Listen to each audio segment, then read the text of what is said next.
Hey, it's Gary Dell'Abate. On Monday's wrap-up show, we were talking about how Howard seems to be very irritated with Kathy Lee Gifford again. We sort of went over the feud and talked about whether there's ever any chance that they could be friends. I don't think there is.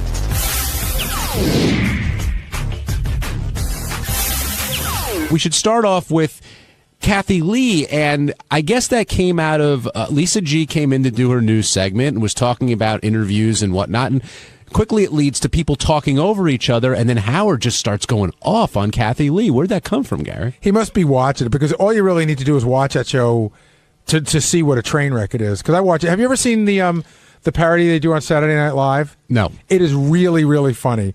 I think it's Kristen Wiig. She's Kathy Lee, and she just pretends that she's been drinking. Because Kathy Lee acts on the show like she's been drinking. I don't think she has been. But, yeah, they're all over the place. You can never figure out what's going on. So Howard must have seen it. Is there anything Howard hates more than people talking over one another on a talk show? It drives him crazy. Yeah. Even on this show, I know it drives him nuts. Well, that clip of The View was, Howard was astonished that wasn't touched in any way. It's just everybody yelling at each other. So why Kathy Lee? Why is he so angry about her? Oh, she's she's an old fun standard. She's good to go back to. Who's sticking up for Kathy Lee? He hasn't been there in a while, though. I know. It surprised me that he circled on back that way. But, because she's back to, she left. The whole thing fell apart for her. She got a little humble for a half a second, and now she's back doing the same shit. And I don't know. I guess just grabbed her the wrong way the day he saw her. Well, what he said later in the program was, if she could just be real. I made a comment about how he's mended fences with Rosie could ever happen with Kathy Lee, and he said no, because she's never real on television, and until she crosses that bridge, he's not going anywhere near her. Yeah, it's such a bizarre. We've just hammered the shit out of her, and I've called her for years to try to get her on the show. The thing that I remember was that, and Howard talked about this on the air, after his divorce, she sent him a note. And he goes, Kathy sent me this note. But then we looked at the note, and we realized it was supposed to be a note to say, hey, Howard, I'm sorry about what happened to you. But it was really all about her. How so? Well, it was mostly like, I'm really sorry to hear what happened. I've gone through divorce. And then it was a lot of God stuff. And since Howard's not really that into God, I think you're sort of putting your own will on somebody, telling them that God's going to save them. And, Howard's not a God guy. It should be like, the great note would have been, hey, Howard, Kathy Lee, I know you've kicked me around in the past, but I see what you're going through, and I've been down that road before, and I wish her all the best. Done. Once you start bringing God into it, it's like she's, I felt like we were natives in the jungle and she was trying to convert us. So even though she made the gesture, it didn't ring true. Yeah, because she just didn't do it right. Now, do you think Sam the cooking guy deserves an award, like Howard was saying? I get where Sam the cooking guy was coming from. I don't know that I would. I'd probably just take that shit because whatever. But yeah, he's like, hey, I'm trying to talk. You invited me here to give you a recipe. Let me get it out. Do you think that's just a bad day, or ultimately that's what he was trying to do? They booked him to do something, and he was listening to the audience. He was trying to play to the audience instead of having these two yentas not shut up. Yeah, listen, it rubbed him the wrong way, and he spoke his mind. I thought that was funny. I thought the etiquette person that they brought back should have, said that they were both wrong instead of blaming it all on him. Now, did you or Lisa G learn anything from Howard's advice when it comes to being a guest? Would you ever interrupt if all that chat started happening? I'd probably just lean back and go, you don't need me here. I'd probably address it in some way, but I don't know that I'd be like, shut up. Well, it's awkward because it's their game. They've invited you and you're trying to be polite. Yeah, I don't think I'd get involved. Hey, Benji, were you surprised that Howard went off on Kathy Lee so much today? Yeah, I was shocked by it. He hasn't done it in a while. Right. Yeah, no, yeah, he hasn't done it for a while. It's been about 2.5 years. Did we wake you up? Did it. It was back in 2006 in March. He was mad at her about some comments she made. Do you think they could ever mend fences? Yeah, yeah, for sure. That's as surprising as the Rosie thing is. I'm sure that if Kathy Lee and Howard's even said it himself, if they were at a party and they were talking, there might be something they would connect with, and I think I could definitely see that happen. I think he's in a place now where he could connect with her, but I don't think they're... See, Howard and Rosie, I always thought were similar in the sense of, that they both were driven and they were both laid it all on the line and were very honest. But Kathy Lee is the polar opposite of what Howard is on the air, so... But I think if they met each other at a party, they could be friendly to each other. But I also think the opposite could happen, and Rosie and Craig Ferguson sort of talked about today, where Rosie and Howard could definitely have a split now. Why? I think it would be a little bit harder for it to happen. No, like some issue that they might both feel very strongly about, it could split them up. Now, if you miss what we're talking about with Kathy Lee, here's a little bit of Howard's feelings towards what she had to say. Whenever Beth does TV, She says to me, God, I said, like she did The View, she said it one time, and I said, gee, you were quiet during that segment. She goes, they were all talking. I said, if everyone's talking, why would I talk? I said, that's evidently what they want in TV. They want people talking over one another. You have to keep talking in order to get the attention. Right. Doesn't matter if you're saying anything. Just keep talking. Because that Hoda was back there going, just, keep it going, keep it going, keep it going. She couldn't stop saying it. Yeah, like Tourette's. They blurt out everything. Keep it going. Listen to the first 10 seconds of that clip. The guy couldn't take it. He broke. And then Kathy Lee, they have their jobs because they don't talk to us like that. Well, you're being rude, Kathy Lee. Can't anyone stand up to Kathy Lee? She's the devil. Now you're getting like Dennis James. She's the devil. Want to make monkey love to Harold Stern. Please. Are you kidding me? Jamie in Massachusetts, you're on the wrap-up show. Hey, I believe... good morning, guys, anyway. I believe that Howard does the same thing when he interviews people. Like, he'll ask a question, and then the person will start answering, and then Howard would talk over him like he's not listening to the person giving the answer. You know what I'm saying? He drones. And sometimes he gets himself doing it. You see, I agree with you that Howard will sometimes talk over a person, but it's not like he's not listening and he's droning. If the person's going to start going off in a weird way and dancing around a question, he'll just ask another question to take him somewhere. He has no patience for people who aren't going to respond, so sometimes he does talk over because they're just not, doing the interview the way he wants it. He definitely controls an interview, no doubt. Okay, well, I just noticed it a lot, something interesting. I'm like, Howard, let the person answer. You're driving me crazy. Come on. But okay. All right, Jamie, thanks for calling in. Let's go to George. George, you're on the wrap-up show. Did you say George? Yes, George. How are you? How you been? Happy New Year. Hello, fine, thanks. I wanted to ask, first of all, Howard really almost physically makes me sick with his constant ranting about Jay Leno. He goes on and on for ad nauseum. It really has a very negative effect on me. I want to ask about the Kathy Lee situation. When and how did his contempt for her start? It wasn't any particular incident. It was just like almost everyone else in the country's contempt for her. They would watch her on the show, and she would get on and talk about her kids. And one day, I think it was with the kids. I remember Howard coming in one day and goes, God, she puts those kids on all the time. In fact, there was a Christmas episode where she made Cody dress up like a pilgrim. And I remember Howard was very annoyed by that. It was like one of those weird, and Howard was very annoyed by that. And I think once she brought the kids into it, but I mean, Howard wasn't alone. Everybody started to notice it all at once. It was a lot of me, my kids. I'm better than all of you. My kids are so amazing, that sort of thing. I see. So it was her arrogance then that he didn't like? I would say so. Okay. Thank you. Well, Thanks, George. Back in the 80s, and this is, I know more from Howard's book, wasn't Regis sort of like played with a lot? What do you mean? Like, wasn't Regis sort of made fun of a lot back in the 80s? You mean on our show? Yeah. Yeah, but and was she with him at that point? Yeah. Because I wonder if that sort of transferred from there. Like, No, it was more like you said, Howard wasn't alone in his contempt. I mean, the whole country sort of got behind it. And Howard also thought Kathy Lee was pretty hot, too. Yes. And I guess that would fuel the fire even more. It does. When you think a girl's hot and she's acting in a way you don't like, it really pisses you off. On Tuesday's wrap-up show, Ralph called in to expand on the argument that started on the Stern show earlier between him and Gary. Basically, Ralph hates the fact that Gary goes around calling himself a gadget expert and doesn't think he knows anything about gadgets. Ralph claims to be the one who really knows his shit and should be the one booked on Geraldo. Or better yet, listen to Geek Time. It was Techno Beaver versus Techno Berry. Check it out.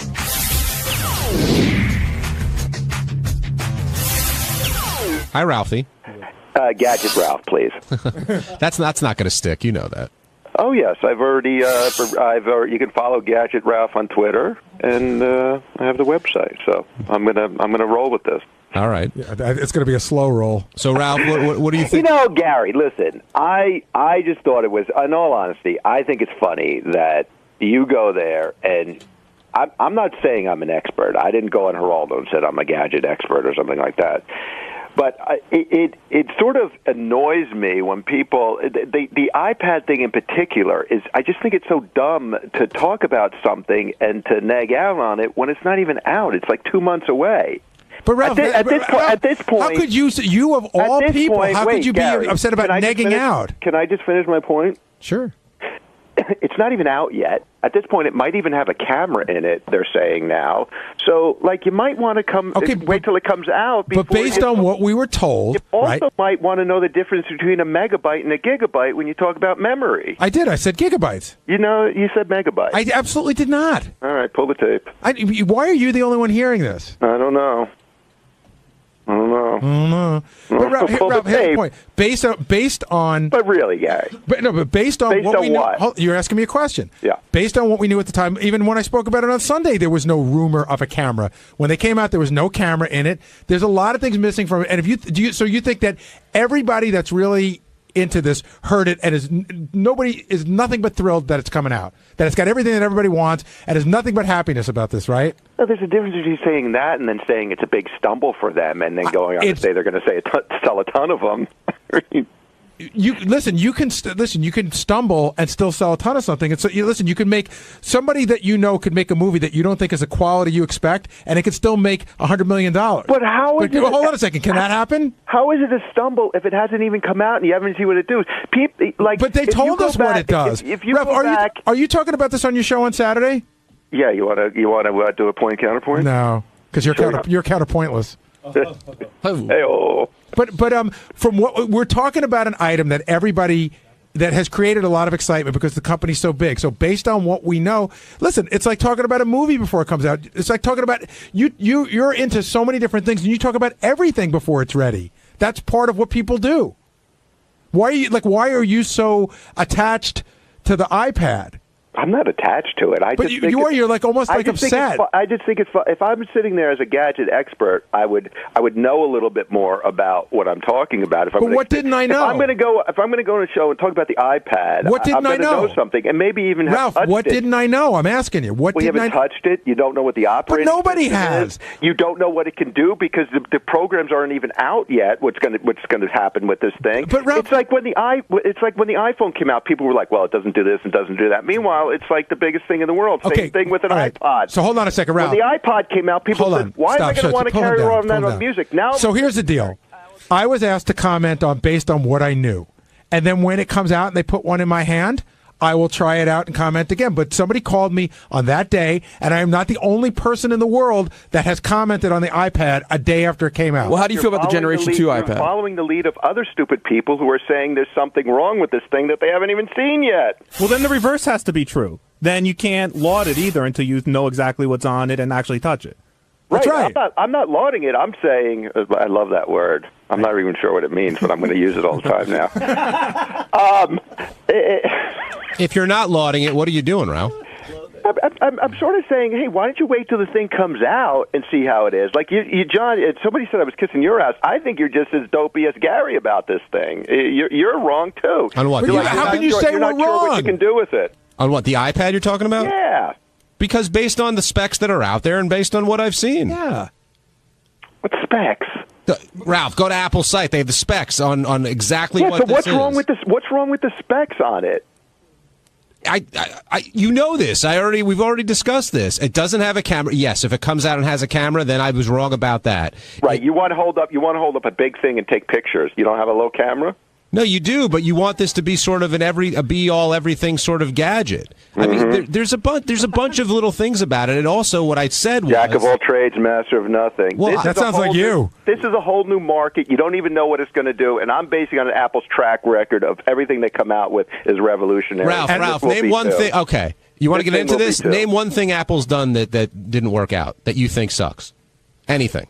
That's since Steve Jobs came back? Yeah. Nothing. Okay. So well, you're what I call an Apple. Nothing. They changed design with the iMac. People used to have everyday objects that were boring and ugly to look at. He changed the way you look at things, furniture, everything. They're revolutionary. They are absolutely revolutionary. They make beautiful stuff. They've got great software. Okay, the Apple TV, not such a great product. They've had missteps, Ralph. They're not a perfect but company. That's not a flop, and that could be integrated into other things. I'm not defending everything Apple. What about that notebook laptop they put out, which weighed like a pound? Nobody bought it. Right. They're not perfect. They're a great company. I think they're fantastic. I think Jobs is brilliant. But don't pretend like everything they've done is so great. And if somebody has a contrary opinion, look, the only person who I know that's held an iPad was Stephen Colbert on the frickin' Grammys. Other than that, and the people who work there or at the announcement last week, that's it. So of course everyone's speculating. And look, I'd like nothing better than for you to be right about this and the iPad to be fantastic, but it's not. Apple stock is down since they announced this thing.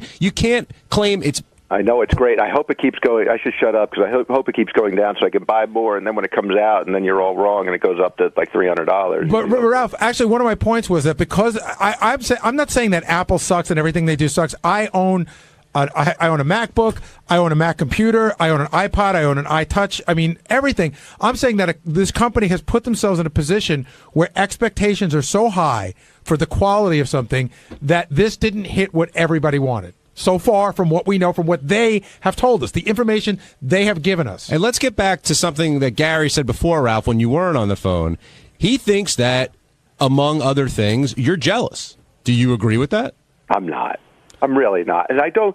What was the other thing you were saying, Gary? You wonder if I respect your job or something like that? Yeah, I wonder if sometimes you think it's too, like, oh, I could do that. No, I don't, and you have that set in your mind for years, like that I want your job or something. No. I didn't say you wanted my job. I'm saying you think that anybody could do my job. There's a big difference.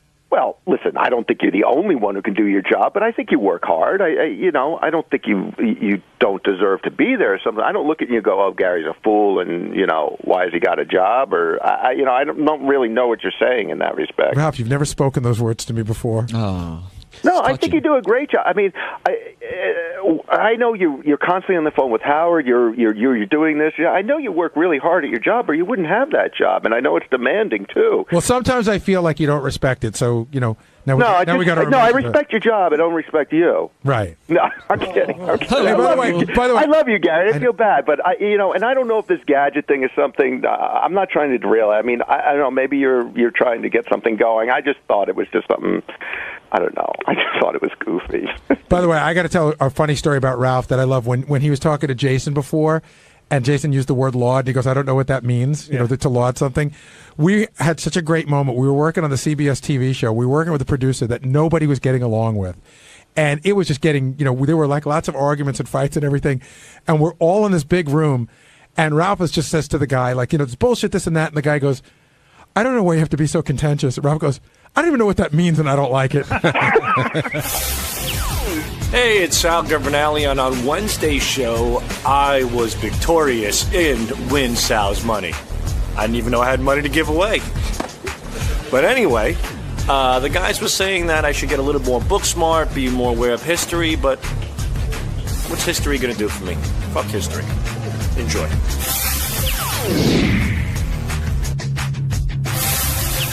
I do want to talk about Benji's girlfriend coming in and her competing with Sal and Win Sal's Money, which, Sal, I thought you were going to run away with, but you made it. I pretty much did. You did? I got five. I think I got five questions right. They threw out two that Will fucked up on. No, they threw it. That would make it 3-2. Here's how I saw it, for real. Okay. You got the Castro question, correct? You got that correct? Yep. So I'm not taking that one away. Which are the two they wanted to take away? They want to take away that one? And Alaska. Korea. Korea. Korea legitimately, if they would have said more information, please, I don't believe you would have known North Korea. You would have just go, Korea, it's fucking Korea. Right. So that one you would have lost. So I'm saying you won 4-2. That's pretty good. But look who you beat. Well, you both knew the Wright brothers. Yes, that's an easy one. Both guessed Obama started the New Deal. Obama started the New Deal. Well, when you hear the New Deal, you could hear it almost like, hey, my man, we need a New Deal here. No, the lingo, what? New Deal. It just sounds like the brother lingo. When I'm not kidding you, I'm not being like I'm not being like stereotypical, but I'm just saying. No, not at all. That's exactly what you're mean. Hold on. That was your thought process? Like New Deal sounds like something Obama would say? Sounds like a little bit of a jive talk. Hey, listen, we're in the White House now. We need a New Deal. A New Deal's got to go down. Can I ask you a question? That's the only thing that came to mind. New Deal. You're not making a joke. I'm not making it. I'm just saying the lingo kind of sounds like something Obama might say. He's a hip guy. I'm saying it in a hip sense, not in a black sense. Can I ask you a question? Obama's been president for over a year now. Have you ever heard him talk like that or use lingo like that in a whole year? Like, what's another example of that kind of lingo or talk? He called Kanye West a jackass. That's pretty hip. I've never heard a president say, use foul language except for President Reagan when he said sons of bitches. I remember that. But I can see New Deal. New Deal sounds like a more modern term. I mean, it does. I can't see President Washington saying New Deal. You know when the New Deal was? No, I don't even know what the New Deal is. Is it from the 30s or maybe the 40s? Yeah, I think it's from the late 30s. It was FDR, Franklin Delano Roosevelt. I was going to say it was FDR. Franklin Delano Roosevelt. I know who he is. And there was another Roosevelt. Yes. Who was that? His son or his grandson. What was his grandson or son's name? Teddy Roosevelt. There you go. It must be his grandson. Out on Long Island. FDR. It's the other way around. Teddy Roosevelt. FDR's the grandson. FDR's the grandson. I think so. Because I think FDR was later on. Roosevelt was. I think so. I think FDR. I'm going to. I know. Final answer: FDR is the grandson. Sounds hella smoky. I know. There's no point for this. I know. Howard asked you about it, and you explained it a little bit. But you admit you're weak at history. Yeah, basic history. I'm not. Yeah, this is not something elementary school kind of history. Like John suggested, you might not be able to get past fourth grade history. I might not, but you know what? I'm not upset about it. It's just something that, it has no bearing on what I do. But sure, history's important to understand the future. Right, we have to study history to understand the future. But you know what? I don't care fucking Washington chopped down a goddamn cherry tree. It's not going to pay my mortgage. But fuck them. Before you start this rant again, because you do go into these rants. I'm explaining why. You've told us. Tapping into a weakness of mine, and it makes no sense to ask me about it. But no, you've told me several times, I'm not going to quiz you, but you've told me several times that it's upsetting to you. It is. You don't like to be thought of as stupid, and it's upsetting to you, and we gave you books to look at, and you didn't seem interested in them. Because I don't have the time. I don't have time to wipe my ass anymore. Sal, what about your sons? They're learning history now. Sure are. So why not learn with them? I don't know. I mean, do you sit down and do homework with them? Or yes, help with I do. Homework? Absolutely. But history hasn't really come up. You know what they're doing now with history? They're kind of like reading a paragraph, and then they have to break down the paragraph and answer multiple choice questions within that paragraph. So they go. It's more of a reading comprehension and history combination in one. What are the paragraphs about? History. I don't know specifically. I can't think of it off the top of my head, but I could bring in some of my son's stuff. But yeah, I help my kids with the homework. I go on Google a lot, and there's a lot of shit I don't know about, like paradiddles. Not paradiddles. There was some math thing that I had no idea about. Paradigms. Paradiddle is a drumming thing. Yeah, it's a drum. I think these are paradigms, I believe. And what the fuck are you, fifth grade paradigms? It's ridiculous. And who's going to use a paradigm? Right, so going into the CEO of IBM, you think he knows what a goddamn paradigm is? So instead of saying, I think he does. Maybe, but it doesn't do him any good. But so instead of saying, "Wow, look at what my kids are learning," you've decided because you don't know it, like, "Wow, my kids don't need to know this shit." Well, no, it's not that I don't think they need to learn it. I'm glad they're learning it. I support what they're doing. I stand behind it. But it's kind of like it kind of throws me for a curve. Now, but going into this quiz, you felt you even said you didn't study at all. You thought you were going to mop Sarah up pretty much. First of all, I didn't study because I don't necessarily have a care for this particular thing. I'm not going to learn it. I don't need it. So I wanted to be myself. I wanted to tell, to answer things as best as I could. And I did know a lot of things. I know about Margaret Thatcher. I knew about the other questions I got right. I can't even think of them now, but I knew a few things. Is it the more honest answer that you do care about it, but you just don't care enough about it to learn it, but you do care that you don't know it? That is because you try to push it off and go, I don't need to know. Who cares? I don't need it. But I think you do care, just not enough to learn it. I would love to know it. Right.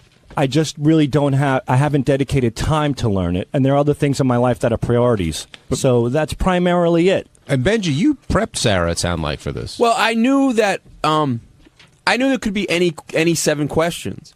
So I went over like things in history with her. And Speaker of the House was a smart move.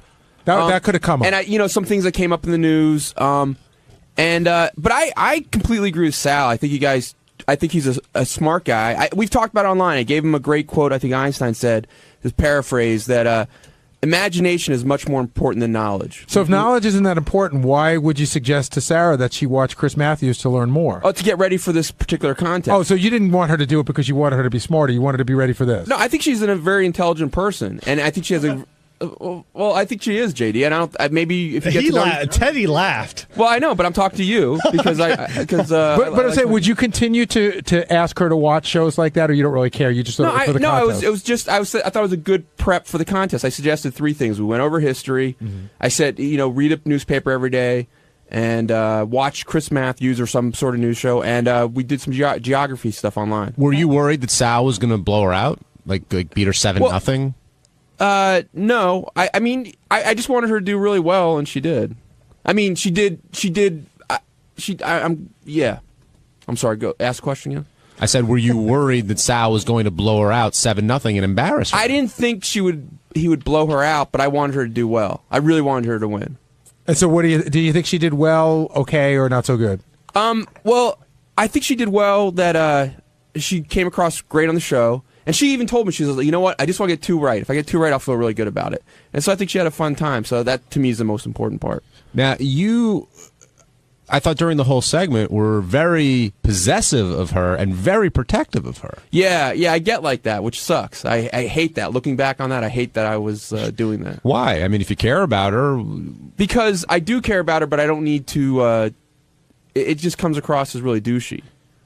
And I wish I, wouldn't have been like that. The weird thing I got out of today was up until Sarah came in today, in my mind, I thought, like, okay, Benji's with her, but, she's pretty cute, and he's digging the sex, and she, and he likes her, but, like, there's no big deal. But I actually saw a deeper relationship that I thought Benji was pulling my leg about. Did you see it? Yes. And I also saw, I think I saw a little bit of jealousy on your part when it came to Sal and her being into Sal. Probably, but that's also kind of more fun. I mean, I know she thinks Sal's a great guy, and she thinks he's a fun guy and everything. But I was kind of having more fun with that. I think it's funny. Who in this room wants their wife to touch Sal's dick? The fact that it was even up for discussion or for debate is funny to me. Yeah, where'd that come from, Sal? She has an obsession with my penis.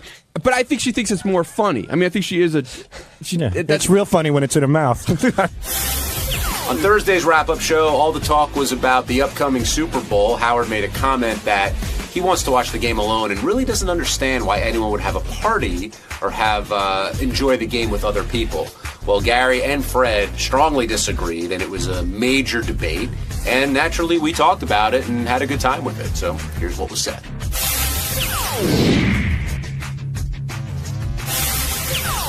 Gary, I've got to pick up where the show ended, which was the whole Super Bowl party conversation. And just to reset it for everyone, I guess Howard feels that Super Bowl parties are just not something he'd prefer to do. He'd rather just watch the game. That's okay. Not prefer to do it is okay. It's when he gets to, and whoever does it is an idiot, is where I think people start to get offended. And apparently you were offended, but Fred Norris was extremely offended. I haven't seen Fred like that in a long time. He whipped out. Whoa. There's a great thing about Fred. This happened. I wish I could remember what the circus is. This happened once before, but he and Robin got into some sort of disagreement on the air. This was, I don't know, like 7 or 8 years ago. Fred doesn't go for a pistol. He doesn't go for a rifle. Fred picks up a fucking bazooka. That was a blitzkrieg. I mean, he hit Howard with everything. Fred goes 0 to 60 so fast. It's so awesome. And I know Ralph called in and backed up Howard to the surprise of not a lot of people, and I think Levy had Howard's side too. But is it Bob Levy? Yeah, he called. That's in who that too. was. I didn't. I heard the other guy call. But is it because Howard isn't invited to these types of things? Hasn't hung at them before? No. Isn't a sports fan? Where does it come from? Howard didn't grow up in that environment. He had friends when he grew up, but maybe they weren't all sports friends. His father wasn't really into sports, and if he was, I don't know that his father, this all comes from how you grow up. Your father, your uncles, your brothers, you sit around the TV, you watch football. When you get to be a teenager, you do it with your friends. When you go to college, you do it all with your friends. And I just don't think he's had that in his life.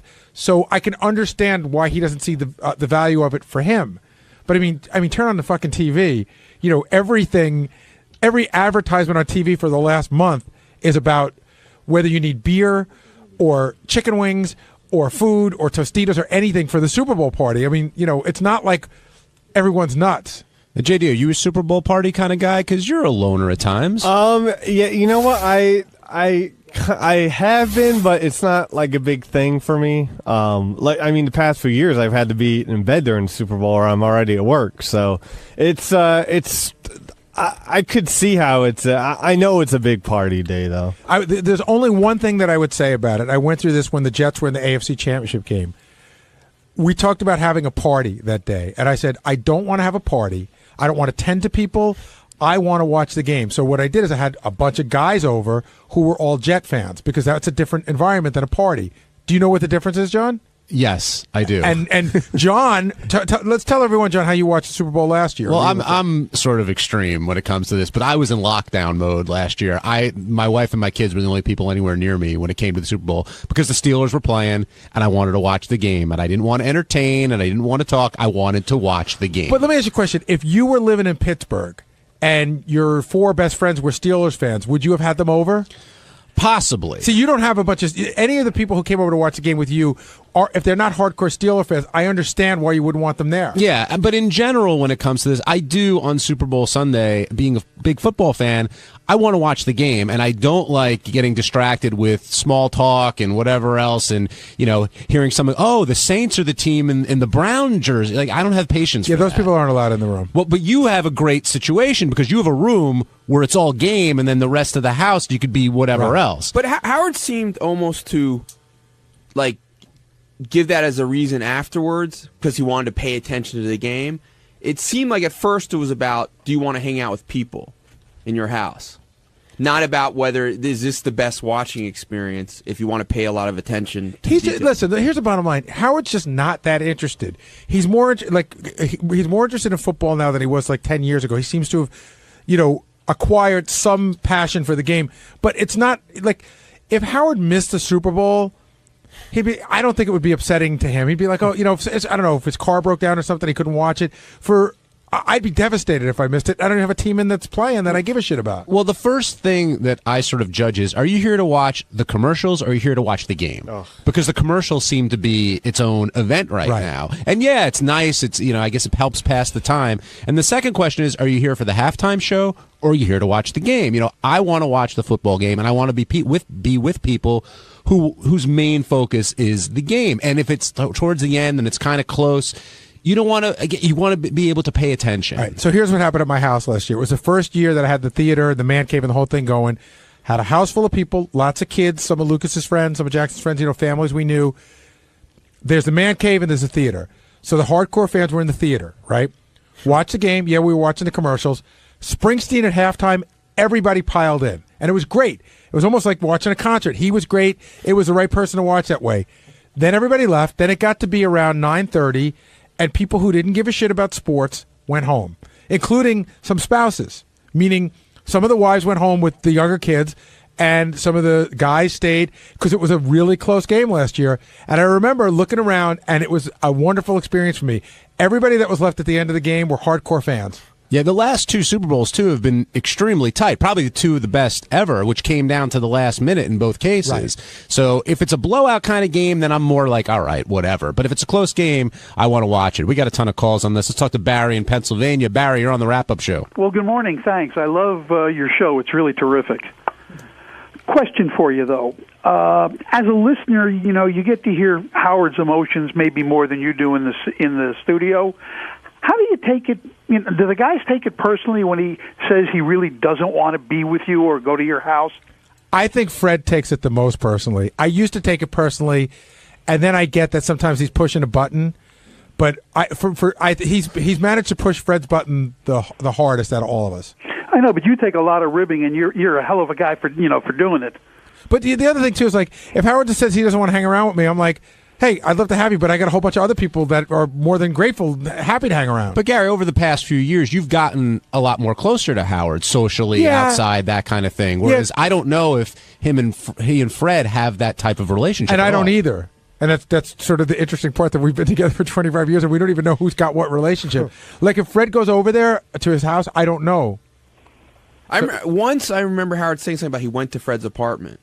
And that was a surprising thing for him to say. I don't imagine Howard just going and Fred say, hey, let's hang out for the day. But do you agree with Gary that Fred takes it the most personally when Howard talks about not wanting to hang or be with anybody from the show? Yeah, he does seem to get upset about it. Whereas I think a lot of people are just it's just another joke. And actually, the man of the hour just walked in. If anybody takes it personally, Fred, when Howard says he doesn't want to hang with you, he doesn't want to be with you socially, and Gary said you probably take it the most personally of anybody here. Quite honestly, I don't make make a liar out of Gary this morning. No, I don't. It just seems like it because I don't even know if it's about not wanting to hang around with you. I think Fred gets more upset when they paint him as like the lunatic. Like what did Robin say? Geez, let's have a show of hands in the room. Who wants to be painted as a lunatic? Nobody. No. I understand that, but I'm saying I'm just having fun back. I'm assuming that when it's being tossed at me that it's fun, and I figure, well, this is where we're going with this, so let's have fun and toss it back. You didn't hesitate today, Fred. You just went right after Howard, and well, again, everybody. If somebody's going to slap you, don't you slap them back? I don't know. Well, there's a slap, and then there's a haul back and punch. I never know what my strength is. I never know how strong I am. Oh, My wife has always told me that sometimes I say things and I'll go, What did I say? She goes, did you have to say that? And I go, I didn't think about it. Okay, maybe I was a little strong. I don't know. Now, why don't you think Howard can relate to having a Super Bowl party or hanging out and watching with friends? I don't know. That's a question you'd have to ask Howard. I have no idea why he doesn't find fun in that. And there's a lot of things that other people do that I don't necessarily find fun in. I don't really find fault with him for that. I really don't. Now, when you're do you want to watch the game, or are you okay with sort of being social and hanging with people, or does it matter who's playing? Well, you know what it is? It has two different dynamics. If it's like New York teams that are in it or a New York team is in it, obviously you're a lot more excited. You want to kind of like, talk about the game or whatever, and, you just root for your team. It's like team spirit or whatever. If it's two teams that I really don't have a lot of feeling for, then, it's like, okay, I'll watch the game. To me, it's like, if the Yankees are in the World Series, I'm all there. If it's two other teams I don't really give a shit about, I'll watch it, but I'm not as emotionally involved. All right, let's go back to the phones. We'll talk to Ryan in Ohio. Ryan, you're on the wrap-up show. Hey, how you guys doing today? Good. Ryan, how are you? I'm having a good time. I just was calling about Howard and Super Bowl Barry, Ralph. Howard seems to think that anything that guys do normally is not right, and that him going to the shrink, or he's probably going to get his nails done during the game. But yeah, it all seems like regular guy stuff is not Howard's gig. But you're not as much of a man as he is because you can't run 27 miles. What do you guys think about that? That's quite a postulation. Yeah. I don't think it's just like a guy thing. This goes back to the DePace Gary argument the other day. It's like, why would you do something that I wouldn't do? With a lot of our show arguments. Like, why would you do something I'm not into that? Why would you be into that? Yeah, again, I was with Howard up until the part where he said, well, it's not for me, but anybody else who does is a moron.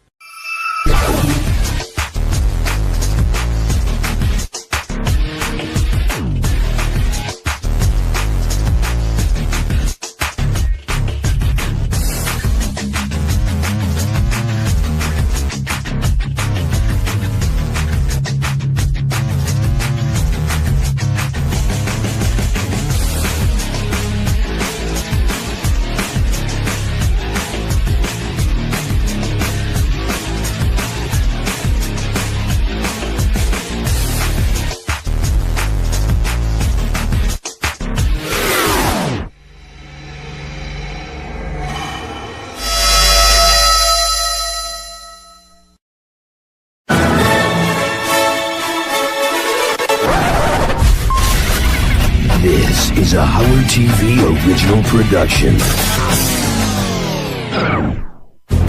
On this episode, Richard Christy ties the knot. I'm going to pronounce you husband and wife. And Howard ventures into Times Square. Or does he? Hey, Howard. How you doing, dude? Fan for many years. Oh, glad to hear that. What's your problem? Testing, 1, 2. Baba Boo. Yeah. Hey-oh, yeah.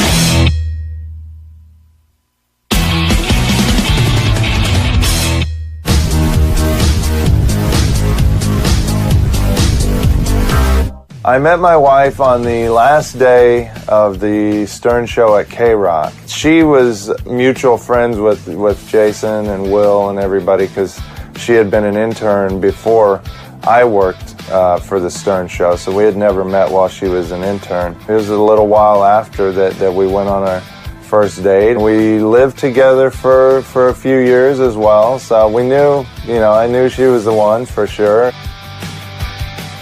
I chose Sal as my best man because he's my best friend and he is somebody that I can trust, as crazy as that may sound to other people. I was totally blown away because, he has so many great people in his life and he's in touch with so many wonderful people because he has this charismatic personality, and for him to choose me out of everyone that he's been with was really, really touching. My wife and I chose the venue Sequoia because it's a restaurant that we love. We've been there many times. We love the area of South Street Seaport. We wanted to go somewhere that meant something to us and also somewhere that was very, very New York. On the day of the wedding, everything was ready. There wasn't really a lot to stress over. Wedding time, folks. We wanted to have a friend of ours marry us, and our friend was Mr. She. This is our Reverend right here. Reverend Lee. Let's go. Hey. Oh, yeah. Recently ordained on Thursday. Yeah, I know. One of the maitre d's brought us food and beer, and Richard brought his own beer, which was pretty funny. And we drank beer. We had a good time. Cheers, Richard, to a great time. Yes. Wonderful Congratulations. day. You and your wife? When you say do you, Richard, is Yes, it the man it's first? the man right? first, absolutely, yeah. Okay. You know why it's the man first? Because for the rest of your life, it's going to be ladies first. So it's the only time. To me, marriage is like having a roommate you can't get rid of. And for Richard to get actually married after everything that I've discussed was kind of bittersweet. I don't know anybody else who hates marriage more than Sal. And that's who I picked as my best man. I love marriage. It's my wife I'm not crazy about.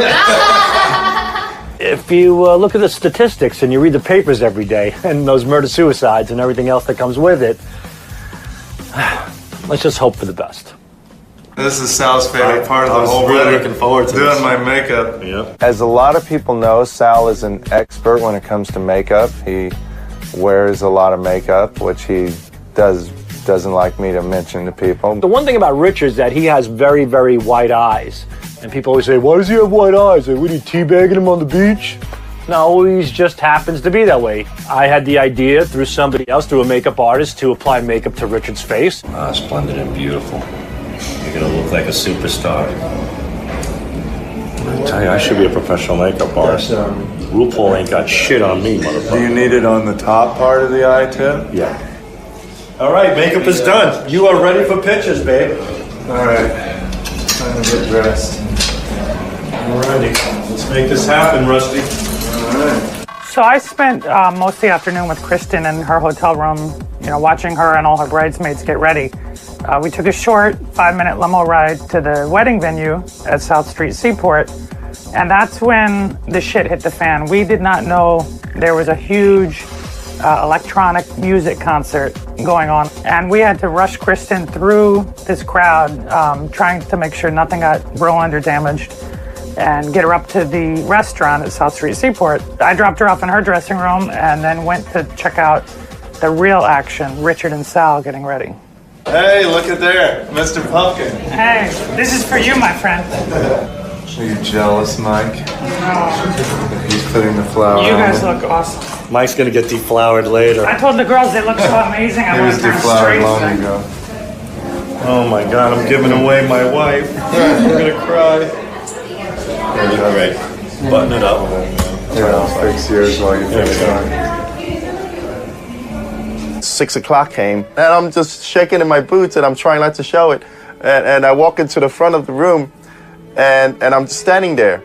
And now there's a whole group of, 150 people just staring back at me, and I'm just lost. We really weren't prepared. The guy who was helping us out, getting us the beer and the food and whatnot in the back, was the same guy that said, okay, you grab her, you grab her, you grab him, you go like this, you go like that. It was like a retarded chicken dance to wedding music. We really weren't exactly sure what to do, but it all came together in the end. It was really cool to walk into the room where the ceremony was and to have people cheering, and it was cool.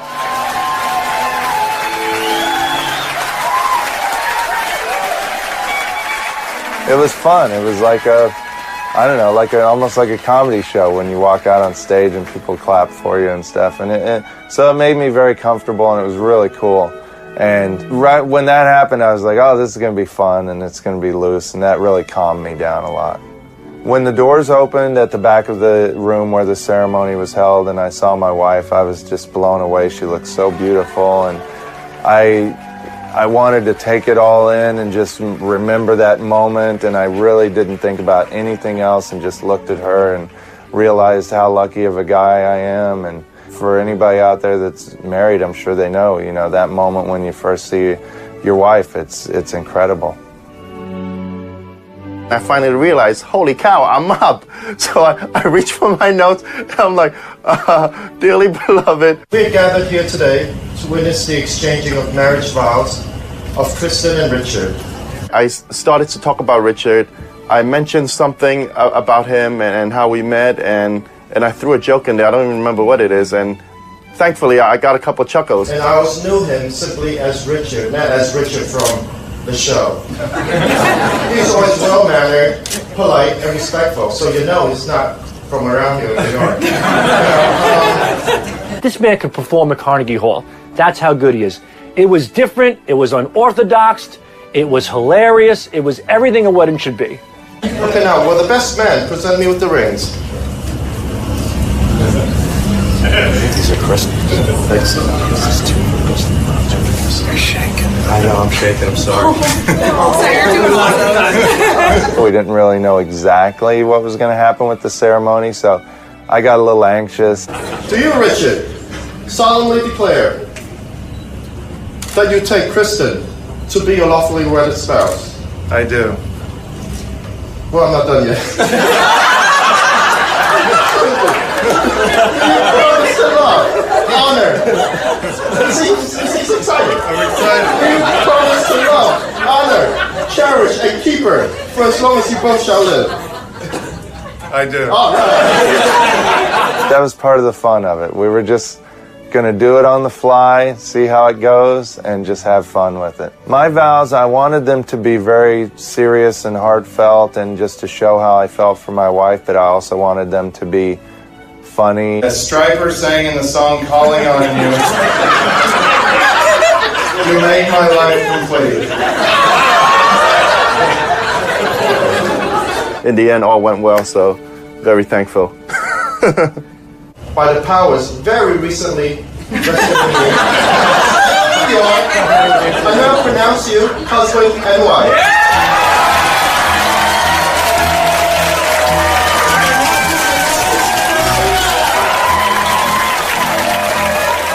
After Mr. She pronounced us husband and wife, it didn't even feel real. It was so crazy, and it felt amazing, but it's like you're floating on air, and to hear all the people clapping and cheering and the music, it was just surreal. But also, I made sure I took it all in. I was like, wow, this is really amazing.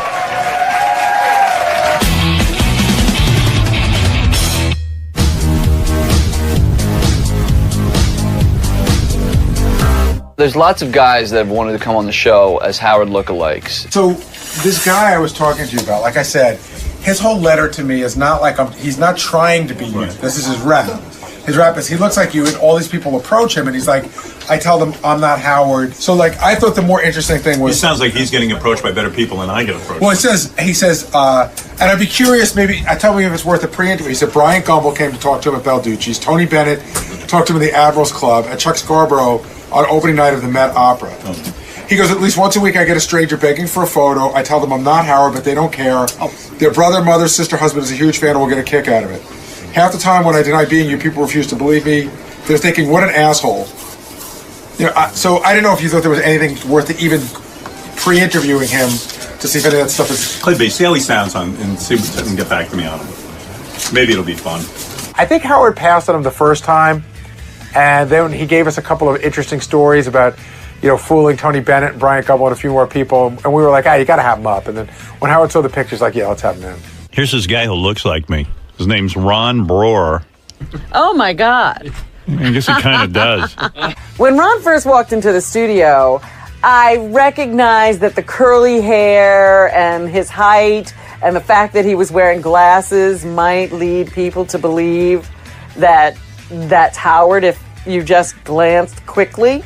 Well, I thought it was depressing that Ron really does look like me, because Ron is not, in my mind, the best looking guy, but that's what I look like. My first reaction was, yeah, he looks a little like me. I can see why people would think that. The shorts are what is really getting me.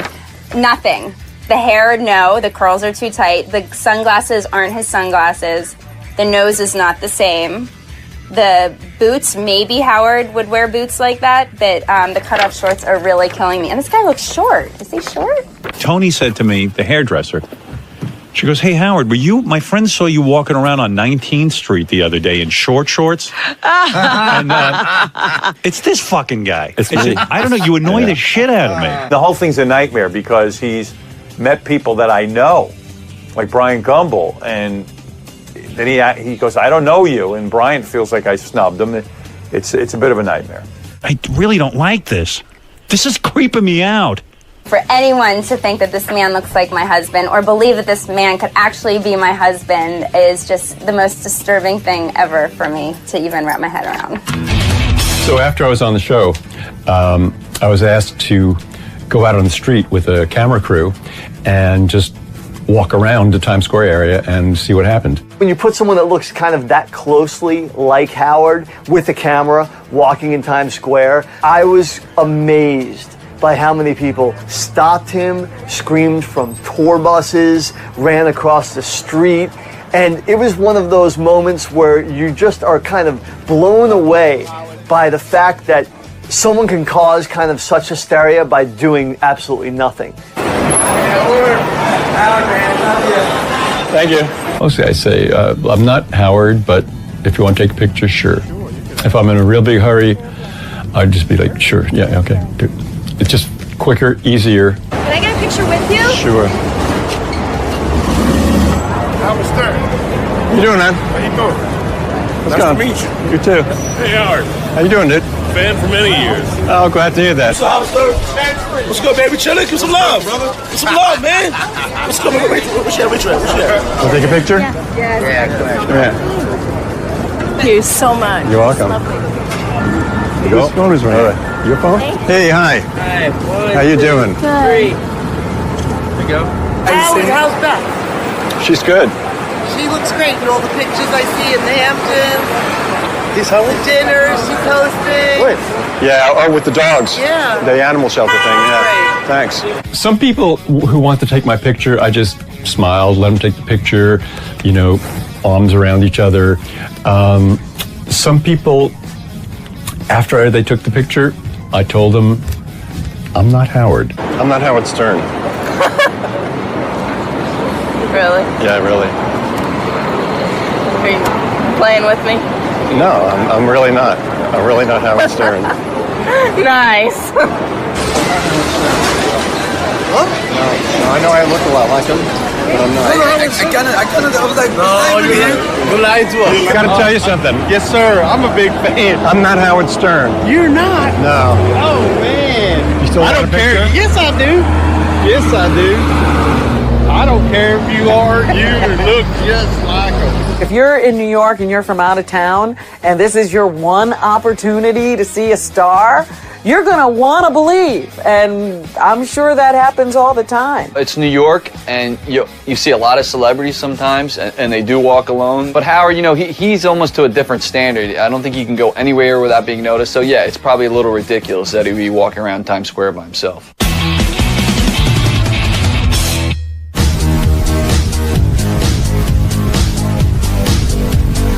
One of the most important things that my wife and I had talked to the venue about was that we wanted everybody to have fun and to always have a drink in their hand. Because to me, drinking equals fun. It was amazing that George and Brad were able to make it. I mean, they're very close friends of Kristen and I, and it was really an honor that they were able to work their schedule around so that they were able to come to our wedding. I really wish that Howard, Robin, and Fred and Gary would have been able to make it, but I totally understand that they couldn't. We love Richard and we love Christy.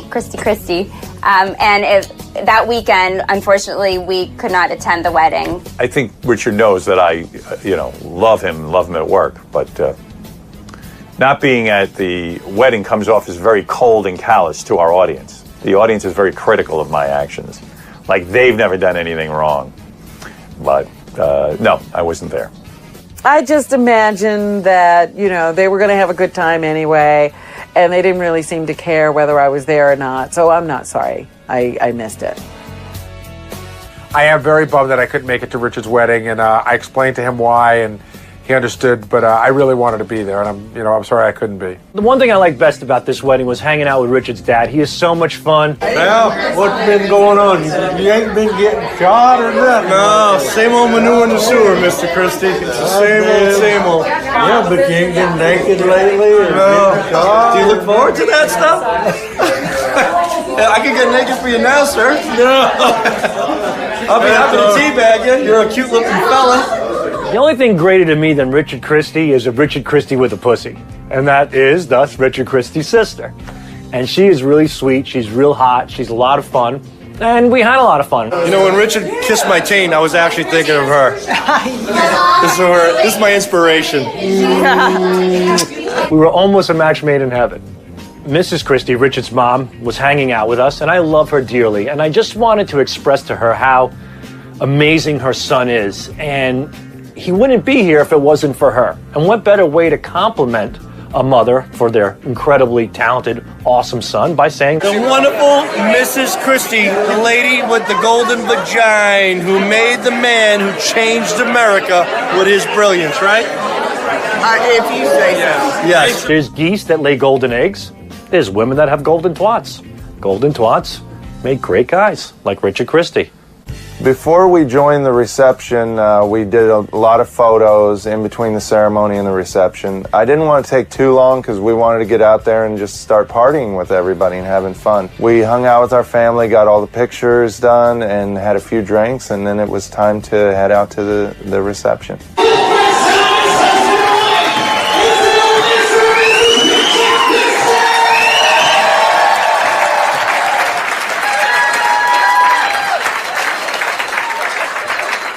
Our first dance was to the song, Can I Have This Dance for the Rest of My Life? Unfortunately, because of copyright laws, I doubt that they'll be able to include that as part of this episode.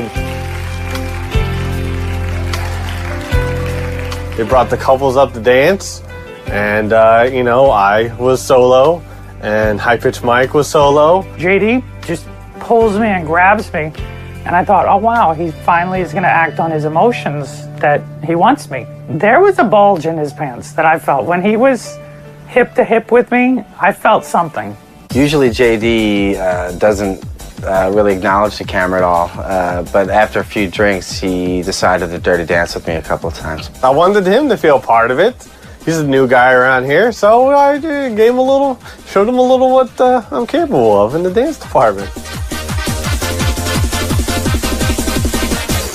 So as the best man, I had to put together the best man speech, which to me was pretty simple to put together because it was straightforward and it was completely from the heart. Richard, I am truly honored to be your best man.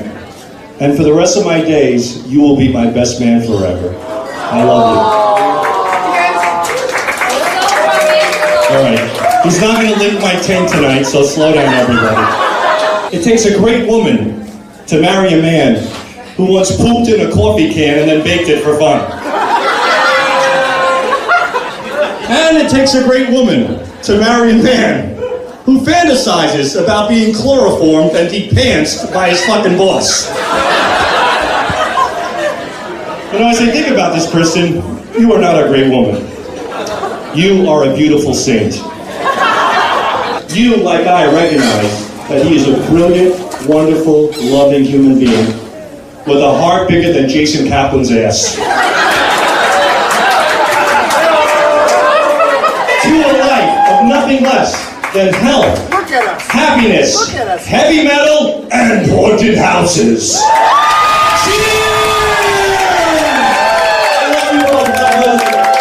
I thought Sal's speech was very good. It's funny. I was laughing. I love the Jason Kaplan line.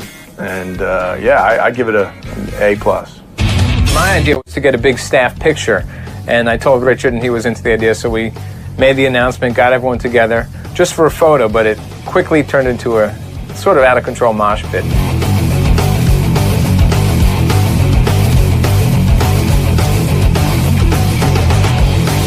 I know what a mosh pit is, where people get thrown around. I ain't seen anybody getting thrown around except like some drunken people on the dance floor dancing drunk. That was about it. I think I might have thrown Ronnie around a little bit too hard, which is why he doesn't remember.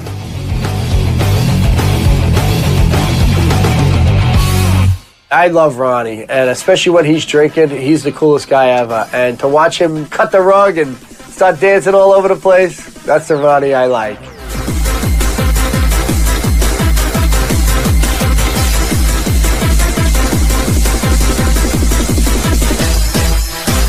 Cutting the cake was fun, although by that time we had had a few drinks and my memory's a little spotty by then. Have a nice hand for Mr. and Mrs. Christy and Miss Brother Wayne.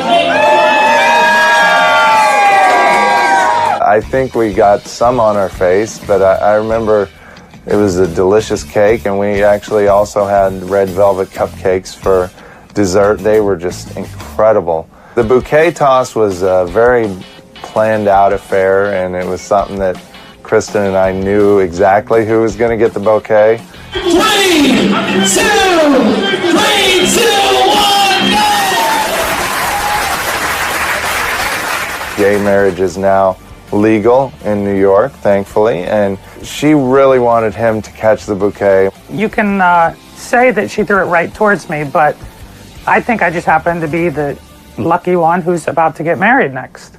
After the last song, it was hard to believe that it was the end of the wedding and it was over. And a lot of people said to me, you know, always be looking around and taking everything in and enjoying the moment because it goes by so fast. And it did go by fast, but I made sure that I enjoyed every second of it, and I made sure that my wife enjoyed every second of it, and hopefully all our friends and families enjoyed every second of it. And we really made the most out of the evening, and there was really no downtime. Everybody was always partying and drinking and having fun, and that was what was important. And the most important thing was at the end of the night that my wife had the perfect wedding, and she was so happy, and that makes me so happy.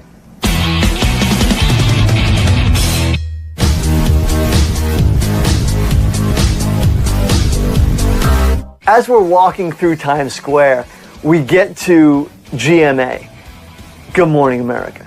And I'm standing with him, and I say, just stand off to the side of Good Morning America, and let's just see if anybody bites. This stage manager from the show came over and asked me if I would be in the shot by this food truck. Are you gonna walk into our shot? You want me to? Wow. It's going kind of far. And go in, go in.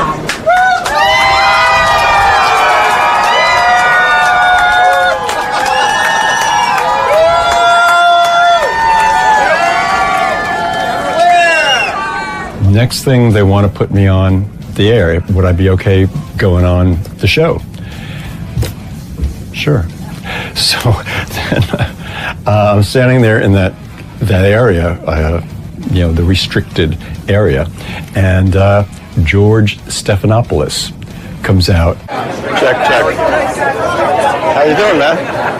How are you? Good to see you. Wow. Hey! Everybody here, back here, guys. He pretty soon realizes that I'm not Howard. And he says, almost. He knows. George calls the producer over. He tells him it's not Howard. The guy takes the mic, asks him, says thanks, and sees him on his way. And he never actually got on with George. George sniffed him out. What Howard told me, he's met George a bunch of times and maybe even had him to the house. And it would almost be insulting if George thought that was Howard when he's met Howard. I wouldn't do that. I wouldn't wander around trying to get on Good Morning America. So, as you can see, this is causing me great pain. Howard would never wander alone around in Times Square, and sorry. not Howard.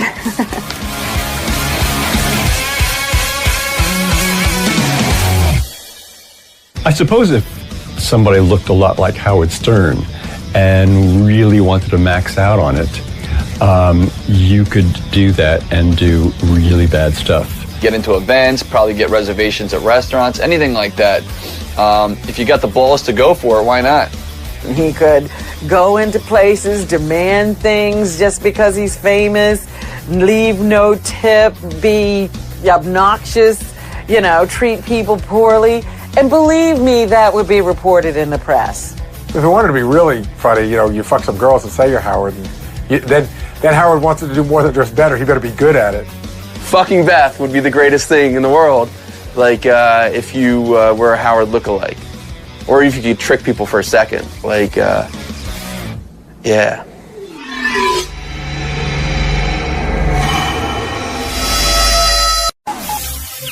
This is the best of the wrap-up show. A recap and behind-the-scenes look with John High and Gary Dell'Abate. The best of the wrap-up show begins now. Hey, it's Gary Dell'Abate. On Monday's wrap-up show, we talked about Robin Quivers has a bit of a medical condition. We're not sure what it is. And we had a discussion about what it would be like if Robin weren't part of the show anymore. Also, we talked about Jimmy Kimmel sitting in for the first 2 hours of the show. All that and more on the wrap-up show.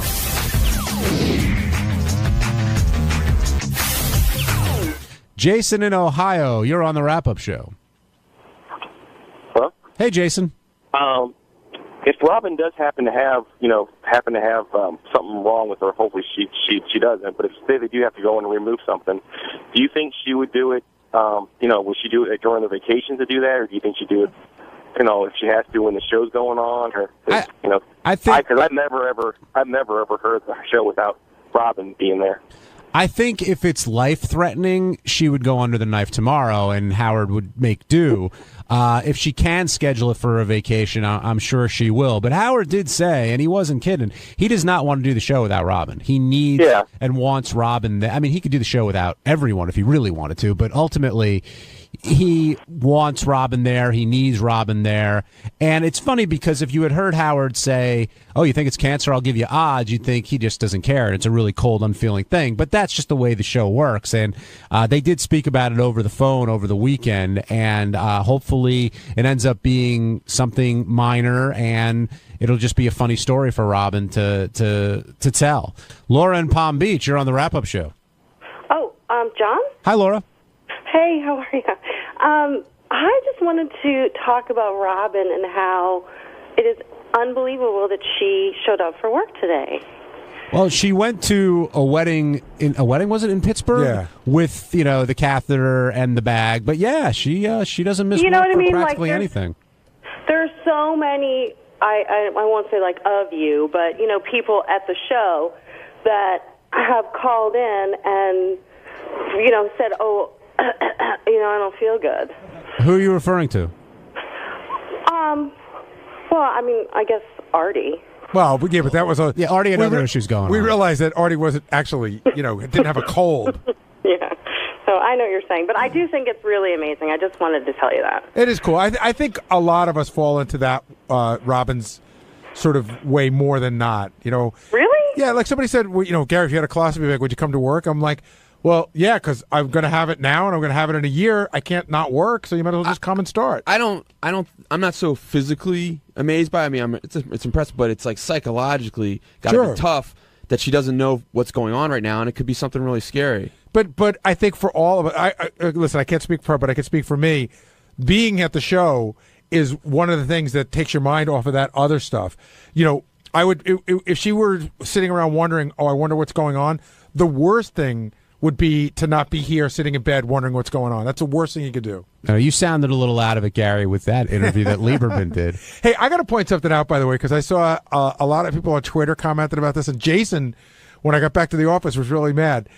I said it was okay for Lieberman to come, and I said it was okay for him to interview me. People think like he snuck in. You thought Lieberman ambushed you? Exactly. No, it was all cool. I mean, I said, yeah, come and get me. But, I was totally high. How scary was it that you didn't remember having that conversation? It was very scary because I never I've never been one of those people who gets so drunk and goes, "Oh, I blacked out, man." You know, I remember everything, and I really did not know. I woke up, and the first thing I saw was the nurse, and I said, "What time is it?" She said, "That's the 4th time you've asked me that question." And I said, "Sorry." And then Mary said, "You know, what about the thing you just did with John Lieberman?" I said, "What are you talking about?" She said, "He just interviewed you." And I'm like, "No, he didn't." And even when we got home, like the whole day went through and the whole weekend, and I just didn't remember it till, you know, he sent it to me and I heard it. You should have heard it at the end. They're like, "Who's this?" And they point to me. I'm like, "That's the gardener." Now, do you don't remember that at all? No. Do you have any idea why you refer to her as a gardener? Yeah, I listened to it again. It was probably me cracking a joke. Before we left that morning, Mary was working on it. We built a garden. Oh, okay. And we had it built, and we had a fence put around it. And so she said, "I'm going to plant today. Is it too early?" I mean, for me to think Mary was my gardener would mean I'd have to have a gardener, and I don't. JD, I was commenting earlier on your laughter when those clips of Gary were played after his colonoscopy. I don't think I've ever heard you laugh that hard. Oh, I mean, I've laughed hard before, but yeah, it's just someone sounding out of it, and it was funny. Well, yeah, I laughed. Just struck your funny bone? Is that what you brought me down here for? Because I laughed at Gary? That was one thing. Sounding groggy? No, that was one thing I brought you down for. Oh, okay. What are the others? Well, you're probably the biggest Kimmel fan here, and that's why I wanted you down here. All right. He's a funny guy. I don't know if that's true. I think he is. I think so? Yeah, I do. I was going to ask you, though, about your relationship with Jimmy, because you guys, I mean, I know you're a huge fan of his, but you sort of had a little bit of a rocky road. Yeah, we got over that. We hung at Howard's house last summer. I think Jimmy's really funny. I get jealous sometimes when I see the bits he's able to pull off as far as the talent that he gets. It bums me out because I wish we were in L.A. because, I love what he's doing. I love watching that stuff. I love, I'm fucking Matt Damon, et cetera, et cetera. I think he's the best of the late night guys. It surprised me when I started thinking about it. I think he's the best. He's the best one. And I'm talking about Letterman and Conan and all the other guys. He's got an edge to him. Like, I love watching Letterman. I do. I'd say Letterman's like the go-to guy for me. But Jimmy's got an edge that Letterman's just gone in a different direction. You mature, you do things a different way. And I like Jimmy Show. I just don't get to see it enough. What's great about Jimmy when he comes in is that he always comes in prepared because he's a huge fan of the show. And when Howard asked him about chumming up with Oprah, Jimmy immediately turned around and said, "So you're in a conversation with Kathy Lee." And everyone was like, "Whoa, where did that come from?" Did you know that Howard had talked to Kathy Lee? I did. I don't know. It was a period of time in our lives, and he didn't goof on her for no good reason. He goofed on her because of the way she put herself out there. So he's matured and he's past that now, and it was just a different time and place. But I don't know. I used to enjoy what he did. But the feud with Kathy Lee wasn't like some feuds where it was like, wasn't it always? It was always just like she didn't do a thing. She did not do a thing to us in any way to rankle us. It's not like Chevy Chase went on the Larry King show and talked shit behind Howard's back. She didn't do anything except live. So I understand. Like Jimmy goes, "Oh, I see. So you're willing to forgive people who haven't done anything to bother you." And Howard said, "Yeah, it's the ones who do stuff to bother me that I'm never going to forgive, or hardly ever." But see, again, like Howard and Robin thought that we were mean to Soupy Sales, and Howard apologized and made up with him before he passed away. But I felt, and Fred's more with me on this one, Soupy was sort of not that nice to us. It wasn't that we were picking on a guy for no reason. But Howard's like, I was out of my mind because I wanted to own everything, et cetera, et cetera. But, he could have been a little nicer too. But, hey, it's not my relationship. What did you think about James Kimmel buying that stuff for Eric the Midget off of his wish list? Well, I understand that Jimmy's a big fan, and I understand that he wants to help out a fan of somebody from the show. But it's, it gives Eric the idea that you just stick your hand out and shit drops in it. Why are you shaking your head, JD? The guy, he's helping Eric do. It's just not. I don't like it. Why? Like Eric would say, "I don't want to be your charity case." Exactly. But give me your charity. Yeah. He doesn't want to hear it from anyone else. But if Jimmy Kimmel does it, then it's okay. Do you have a problem if a rich kid gets a car from their parents or something like that? No, because that's between them. Well, isn't this between them too? Isn't this a well-off guy helping someone out? No, but the difference is Eric is using our show as the conduit to get the stuff from people. If he just called Jimmy Kimmel and never on the show, then that's between the two of them. When he brings us into it, goes on the show and says, "I made a wish list, people. Everybody who listens to the show, give me stuff." Then you're using us. How do you think Howard and Jimmy's relationship has changed over the years? I mean, he came in at 6, he sat right down, he blends in perfectly. Yeah. And I know he sort of transitioned from initially like a fan to a guest and now really to a close friend. Well, I think that's what makes it good. He's really comfortable sitting there. I think there might have been a period of time, and I can't speak for Jimmy, where maybe he was a little nervous sitting there because he's such a big fan. Like, oh my God, I can't believe I get to do this. But they've done enough times and they've hung out enough times that it's just really comfortable for him. Howard was saying, oh, we had such a busy day, we didn't get to anything. And I said to him, I thought that Jimmy would just come in and you'd rap to him a little bit, and then we'd do what we do, and Jimmy would sort of do it with you. But what we ended up doing was talking to Jimmy for almost 2 hours. Well, Jimmy, I mean, did the correspondence dinner? Yeah, no, he had a lot to talk about. Yeah. I'm not upset about it, but we didn't get to anything because there was plenty to talk to Jimmy about. And when he left, we could have continued. JD, are you concerned about Robin with what she revealed today? I mean, yeah, it doesn't sound good. I mean, if you have to have a bag on you, a catheter, for Christ's sake, I mean, Jesus.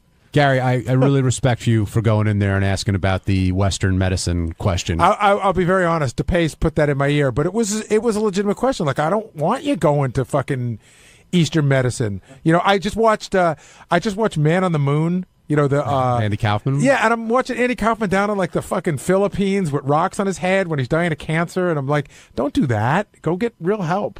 Troy in Florida, you're on the wrap-up show. Hey, how you doing? Good, Troy. Robin said that she was sick today, and I just want to know what you guys thought. Do you think Howard could even have this show without Robin Quivers next to him? Do you think he could pull it off? I mean, she's been with him for 30-plus years. I've always said that the only person that this show can't live without is Howard Stern. Having said that, I mean, in other words, if something were to happen to Robin, God forbid, the show would not cease to be.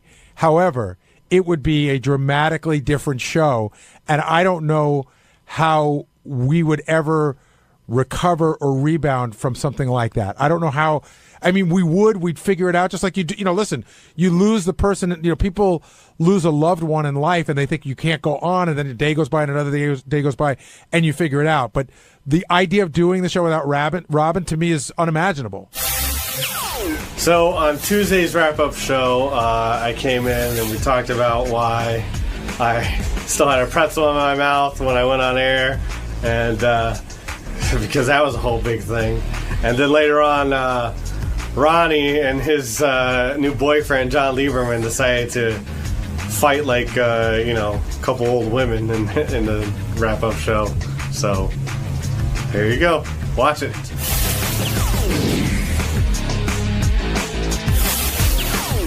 J.D. Harmeyer stopped by. Pretzel in your mouth? Pouch boy. Pretzel in your mouth? No, that's Sal. Why didn't you just chew the pretzel and swallow it while Howard was talking when you were in Because there? I didn't have a thing of water with me and I didn't want to start choking on the air. It's a small pretzel. You could have just... I know, but listen, it was big enough where pretzels are very dry food and they could cause issue in your mouth. Why are pretzels funny? I don't know. What do you mean? Because you're talking about pretzels, but you're laughing. Yeah, because I'm looking at John and he's laughing at me. I'm not laughing at you. You're I'm trying to laughing. understand why you would go okay. in with a pretzel in your mouth. Well, that was a split-second decision that I should have did the opposite of what I did, which I should just spit it out. But I didn't think I'd be in and out on the air. I didn't know I was going to cause a whole thing. Based on what's happened previously, did you think Howard thought you weren't watching America's Got Talent or only watching because you had to versus like being supportive? I don't know. I don't even know if he's really thought about it. Do you feel you've been supportive enough? I sure. I suppose. I don't know. I mean, he has a lot of support around him. But we're talking about you personally. Yeah, do I you know. feel you've been like doing the right thing? And what is doing the right thing, Benji? Did you watch the show last night? I did watch the show last night. The whole thing? Yes. Nothing but of the course. thing? It's part, not only am I a fan, it was my duty as a worker here. It was my job. So you were a fan of AGT before Howard got on? No. No, a fan of Howard's. And how are the reviews so far? So far, I haven't really seen anything negative, hardly at all. So they're all pretty positive. Everyone thinks liked Howard on the show. Now, since you watched in such great detail, I'm sure you didn't miss Ronnie and Tony on the show. What were your thoughts on their appearances? Well, I did when the elevator scene came up. You see Tony's right there. Tony is a hairdresser, Howard's hairdresser. And in some shots you see Ronnie standing around. Yeah, how do you think Ronnie came off there? Non-verbally, of course. How did Ronnie come off? Yeah. He didn't really come off as anything. He wasn't on the TV that long. So. Ronnie, you must have got a kick out of seeing yourself. Did you know you were going to be part of the show? Of course. What the hell kind of microphone is this? No, I didn't know. I don't know what they cut out and what they don't cut out as far as that. Do you make a different face when you know the camera's there? No. Yeah, because you know you're going to be on camera if you're standing. But you can tell when you're make on sure camera. do you turn to a certain side to show your good side on camera or anything? No. Oh, stop it! Come on, I'm not the TV star. Ronnie, you seem a little subdued, and Gary made a comment early in the show that Ronald seems to have resurfaced. That's the rumor in the office is that Ronald is hanging around. That Ronnie the limo driver is very quiet, and that Ronald seems to be quiet. You should have been in. Where were you all morning? There was a whole bunch of shit going on. What was going on? Lieberman was trying to stir up some crap about the blowjob thing, and then he was trying. What really need be started there? And then he was trying to stir up some shit about with Scott with the block party and all that kind of stuff. But there was a lot of crap going on. There's a lot. Oh, by the way, Scott quit again. So well, let's save that for tomorrow. All right, because it's not definite yet. Oh, it is. It's. I heard it's almost. Definite. No, it's definite. It's definitely. They already got JD a plane ticket. Oh, you did? Okay, then we'll talk about it tomorrow. Yeah, definitely. This is like a sports retirement. He's out, he's in, he's out, he's in. Well, no, he's a Brett Favre block party. It's got nothing to do with me. I was thinking more the Who's farewell tour. I tried to talk to him in private this morning. I don't want to go into it because it's Howard's thing. Let's go into it on the air tomorrow. But I've heard some really great stuff. Yeah, as have I, but we'll wait until tomorrow. I tried to talk to him. Has there been more problems with the B12 levels? Or? Let's get back to today. So you're saying Ronald isn't? We're getting the wrong impression here. You don't think you've been a little subdued? I don't know, because I don't really see. When I see you, you always say hello. So I don't ever think you're quiet to me. I'm here, man. How was? Lieberman was trying to start some shit also about it wasn't Lieberman, it was Shuley. I don't remember about Robin's thing. I didn't hear it when she announced what was going on with her. And I was outside bringing guests in yesterday, and then they tried to. I didn't know what the hell he was even talking about. Can I get a clarification, by the way? Robin says she has a mass, right? Where is that? Where is the mass? Yeah. I don't know. It's in the area of the vagina. Bladder, I'm assuming that's what's preventing her. her. Is it in the ovaries, or is it in the kidney, or is it in the bladder? I could never. Don't know, but that's what's preventing her from peeing. So it's got to be the uterus or in that space because they feel it could be a uterine fibroid. Right. So. Sal said he thought it was in the ureter, and Sal came to me. Such a great moment.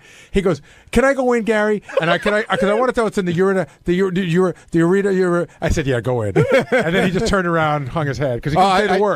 Dude, here comes the news department on fire. Look at this. Well, Sal does get very defensive about his medical expertise. I mean, you could say he's dumb about some things, but not that. Because, why?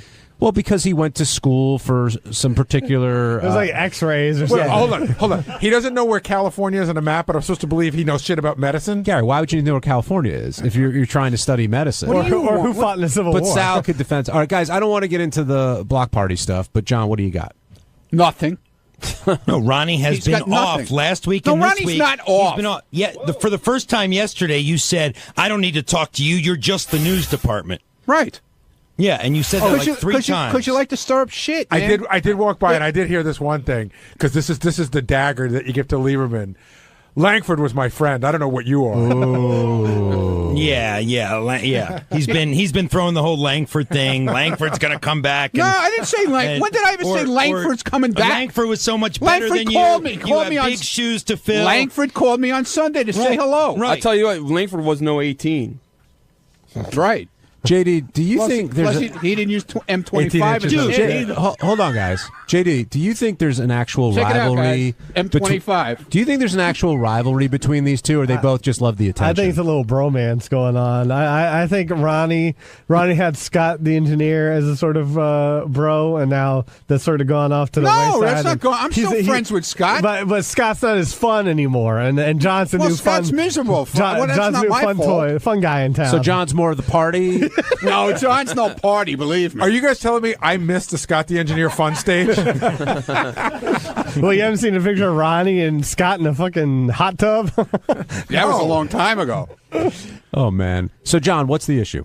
Well, everything I ask Ronnie about any day, whether it's the promise he made to Gary to get a colonoscopy, And then you backed off on it. You backed off. You said, well, it's the prep that's so hard. And then I didn't say I wasn't going to do it, did I? No, but you definitely stupid ass. backed I never off. said I wasn't going to do it. You promised Gary you would get a colonoscopy. Every question you ask me. But you had promised Gary, the executive producer of the show, that you would get a colonoscopy. God, excuse me, God. I'm sorry. No. And so then when I ask you, when I do a follow-up on Gary's colonoscopy, then you're all wishy-washy. Well, I don't have to tell you. I don't like the prep. I don't want to sit on the toilet all night the night before. Did I and tell you the same thing? Shit my brains out, so I will do it. I won't do it. And it gets annoying. I never said I will do it. I wouldn't. Well, hold on, John. But it's starting to get into Benji realm where you can't get a straight answer. Why are you bringing Benji? Hold on, into it everybody. now? Ronnie, what are your concerns about a colonoscopy? It's a pain in the ass. Literally. Ronnie told me. But what? What specifically are you concerned about? The shitting out crap the day before and all that baloney. Ronnie never had to do and that. listen to what he sounded like afterwards. That's what I thought might have thrown you. But John, Ronnie and I talked about this, and I said, listen, you have an opportunity where you can really save yourself, something we couldn't do 40 years ago. And Ronnie's never had one. And Ronnie said that he's made the appointment several times and canceled it. Right. Why? I just told you. I speak English. But you haven't done any other medical procedures like that? Do you avoid going to the doctor? No, I go all the time. I go get the guy who sticks his finger up my ass, the whole deal. But I just don't like the whole idea of that whole thing with sticking shit up my ass and stuff. You just said you don't mind the guy sticking his finger up your ass. Now you think a camera. He loves it. You never know what they can poke. Look what they did to Wood Yee, man, that time. Holy shit. Oh, God. I didn't know you had such strong colonoscopy concerns. I do. I do. Whenever somebody doesn't want to I'll tell them. I won't fucking tell you, M26. Whenever somebody doesn't want to do something that they have a health issue about, they pull out some very obscure person who was like the one in a million that got fucked up. Yeah, look what they did to that poor guy, man. All right, there was one walking around with his stomach hanging out on the floor. Oh, God. Ronnie, how was Howard this morning? Was he excited about last night? Yeah, he was. And so was I, because I was there for everything, and I saw, all the tapings and everything, and then to see it all put together. How they edited it all together. It was awesome. Did it live up to your expectations? Yeah, it really was great. Ronnie, last night was so important to Ronnie that he taped Gossip Girl with his VCR. That's right. So At least I watched. Wait a minute. Let me finish. Let me finish. This is a reporter on the show, John. Let me finish. John Hine. Yes. John Lieberman is a reporter on the show. Thank you for pointing that out. Shouldn't he have watched the whole fucking show? You're saying he didn't watch America's Got Talent? He went to bed at 9 o'clock. He watched the first hour and then shut it off. No, I DVR'd the second hour. Yeah. When did you watch it? You didn't fucking watch it. I DVR'd. But you haven't watched it yet. I DVR'd the second hour. Did you watch it yet, though? Have I watched the second hour yet? No, I watched the first hour. Some reporter. I rest my case. VCR or DVR, John? Yeah. Langford watched the whole show last night. That's right. You got that right. I bet he did. But that hasn't stopped John from doing his job, Ronnie. He's still. It has, because he doesn't know. That's he doesn't know about the whole pal. show. What do you mean it's not your beat? What beat? What my beat is asking you tough questions, asshole. Everybody get that on camera. That ain't my beat, pal. Everybody knows that John's the city beat, Lisa's the style beat, Ronnie's ass beat. Dude, Lisa. Talk about Lisa. I mean, did you see pictures of her at the Today Show? No. The first morning that Howard did the Today Show? No. She was in this outfit. You'd think she was going to Rick's. She had this sparkle outfit on, like the bright blue sparkle top, high heels. Lieberman looks like he completely disagrees with tight jeans. You weren't there. No, I wasn't there. I didn't. So why what are you making? Benji just said I disagree. He looks like he completely to disagrees with you. I was listening to you intently. I don't care Gary, what he says. They're like an old married couple. It's very funny to watch. It's just like whatever. If you say black, I say white. That's what these two are. He still wears M25. That's okay. What's M25? I thought it was M26 a second ago. No, that's mine. Is M26. M25 is his hair color, just for men. Oh, Oh, you dye your hair too? Yeah. No, I don't dye Yes, my he hair does. too. Oh, come on. Let me tell you something. M25, I have never once. It's just for full men. of grays on the side. No, he it's started not. this thing No, it's online that I dye my hair, so people are You started tweeting with me, pictures dude. of here's the cheapest box of M26 in town. Go to Duane Reade, go to Walgreens, go to this and that. $6.99 is a great price. Yeah, it's a man. great price. That guy isn't it? he put it up the other Yeah, day. you don't even need a $6.99. coupon to get such a good price. do you? Ronnie, I do you pay think Ronnie? I pay Ronnie, $8.99, do you man. think his hair is dyed right now? Yes. Would you put money on it? Yes. I bet you because we could do it. $30 million. Oh. That it's I don't not have dyed. $30 million. I bet you all the money you get from getting blown by Richard that it's not dyed. All of it. Hi, I'm Scott the Engineer, and on Wednesday's wrap-up show, another discussion of the block party. This goes back and forth, back and forth, back and forth. You suck, you suck, you cheap, you're cheap, you're cheap, you lie, you lie. We all lie. Everybody lies. Anyway, the block party's a mess, and so is the wrap-up show. Check it out. Scott the Engineer has walked away from the block party with J.D. Harmeyer stepping right in there. And Scott, I talked to him a little bit, and his mind seems to be made up. And I know Shuli's mind was made up a long time ago. And do you think Scott's making a big mistake? I think I do. I still can't get a clear answer on how this whole thing started out. And, so Scott's saying that in his mind, it was being split three ways. However it came to be, right, to where it is now, and somebody had to take control of it. Shuli decided to be that person, meaning I'm going to take control of it. I'm going to manage it. And so now Shuli has said, this is what it's going to be. I'm making you this offer. So instead of all this crap that's going on in the air, Scott could just say, you know what, that's not what I agreed to. I'm just going to walk away from it, or I agreed to it. But it just gets drawn out for weeks and weeks and weeks, complaining, and everybody comes to me to tell me what a pain in the ass Scott's being. Wait, you're saying Scott is the one that's making a big thing I'm saying that Scott could have made the decision at some point. Either he wants to be part of it or he doesn't. From everything Scott's saying, he did. That they made him an offer and he said no. This was the original I know, but this has been going on for like 5 months. Is what I'm saying. I don't see how you can pin it on Scott. I'm not pinning it on Scott. I'm saying that Scott can walk away from it, but I don't understand. That's what he's doing. It's taken him 6 months to figure out to walk away. Benji, if Shuli fired Scott and Scott agreed to walk away, then why are we still talking about this? Did they come back to Scott? No. Scott agreed to it, then walked away. Then might come back today, and that's what I'm saying. Like he can't really decide. He feels like he's being wrong. But whatever. Hold on. Say the same thing on the other side. Hold on. Let me just finish what I was going to say, and then I'll let you jump in. So I guess my point is that it seems to me that we're talking about a small amount of money, and unless Scott was going to go off and do his own thing, I don't know why he's walking away from this. That's what I would say. Because he feels he was ripped off. He feels he was ripped off, and he doesn't trust. What I got from all this is that he doesn't trust Shuli. But now he's not going to make anything, and I know that the whole point of he doesn't want to deal with the aggravation. To him, it's not worth it. The whole point of it, I don't know what the initial carving it up was, but I do know that it started when Scott said, "Hey, I'd like to go out and do some shows and make some money." So I wonder why you're walking away from the money. Because it seems like the money that you feel like you're being fucked out of, if that's the case, is minimal compared to how it benefits you. Scott, why are you walking away? Again, I'll repeat it. We've reached an impasse on what we think happened and what the agreement was. So it took me a little while to figure out what was going on. I didn't know what was going on. So once I figured that out, and I became more of an employee type of person than a partner, is what I thought we all. I still can't understand, and that's what I'm trying to find out. Was it? Nobody seems to be able to answer the question. When you guys started this, the three of you got together. Did you say, "Let's do this"? It's a three-way split, or let's do this and let's just go out. When we first started, it evolved into that. After, but at some point, we said, and Shuli said, and Ronnie agreed, and I agreed that we weren't making any money. We weren't selling tickets. We have to take X amount of dollars each to make this move forward so we can afford to do more shows. And we agreed. This is what we do. We take X amount of dollars each. Everything was equal. And that's what I thought it would continue to be. Even though there was more money, we'd still kept equal amounts. And then at some point, I became an employee rather than the three of us working together on this gig. And quite honestly, I didn't. You lose me there. I don't want to talk about how it all came together. I think we've beaten that to death. But At what point did you decide, you know what, this isn't what I thought it was going to be, I want out? Because let's face it, you're still getting a good chunk of change. I'm not denying that's not a good chunk. Of course, that's a great chunk of change. Okay, so what?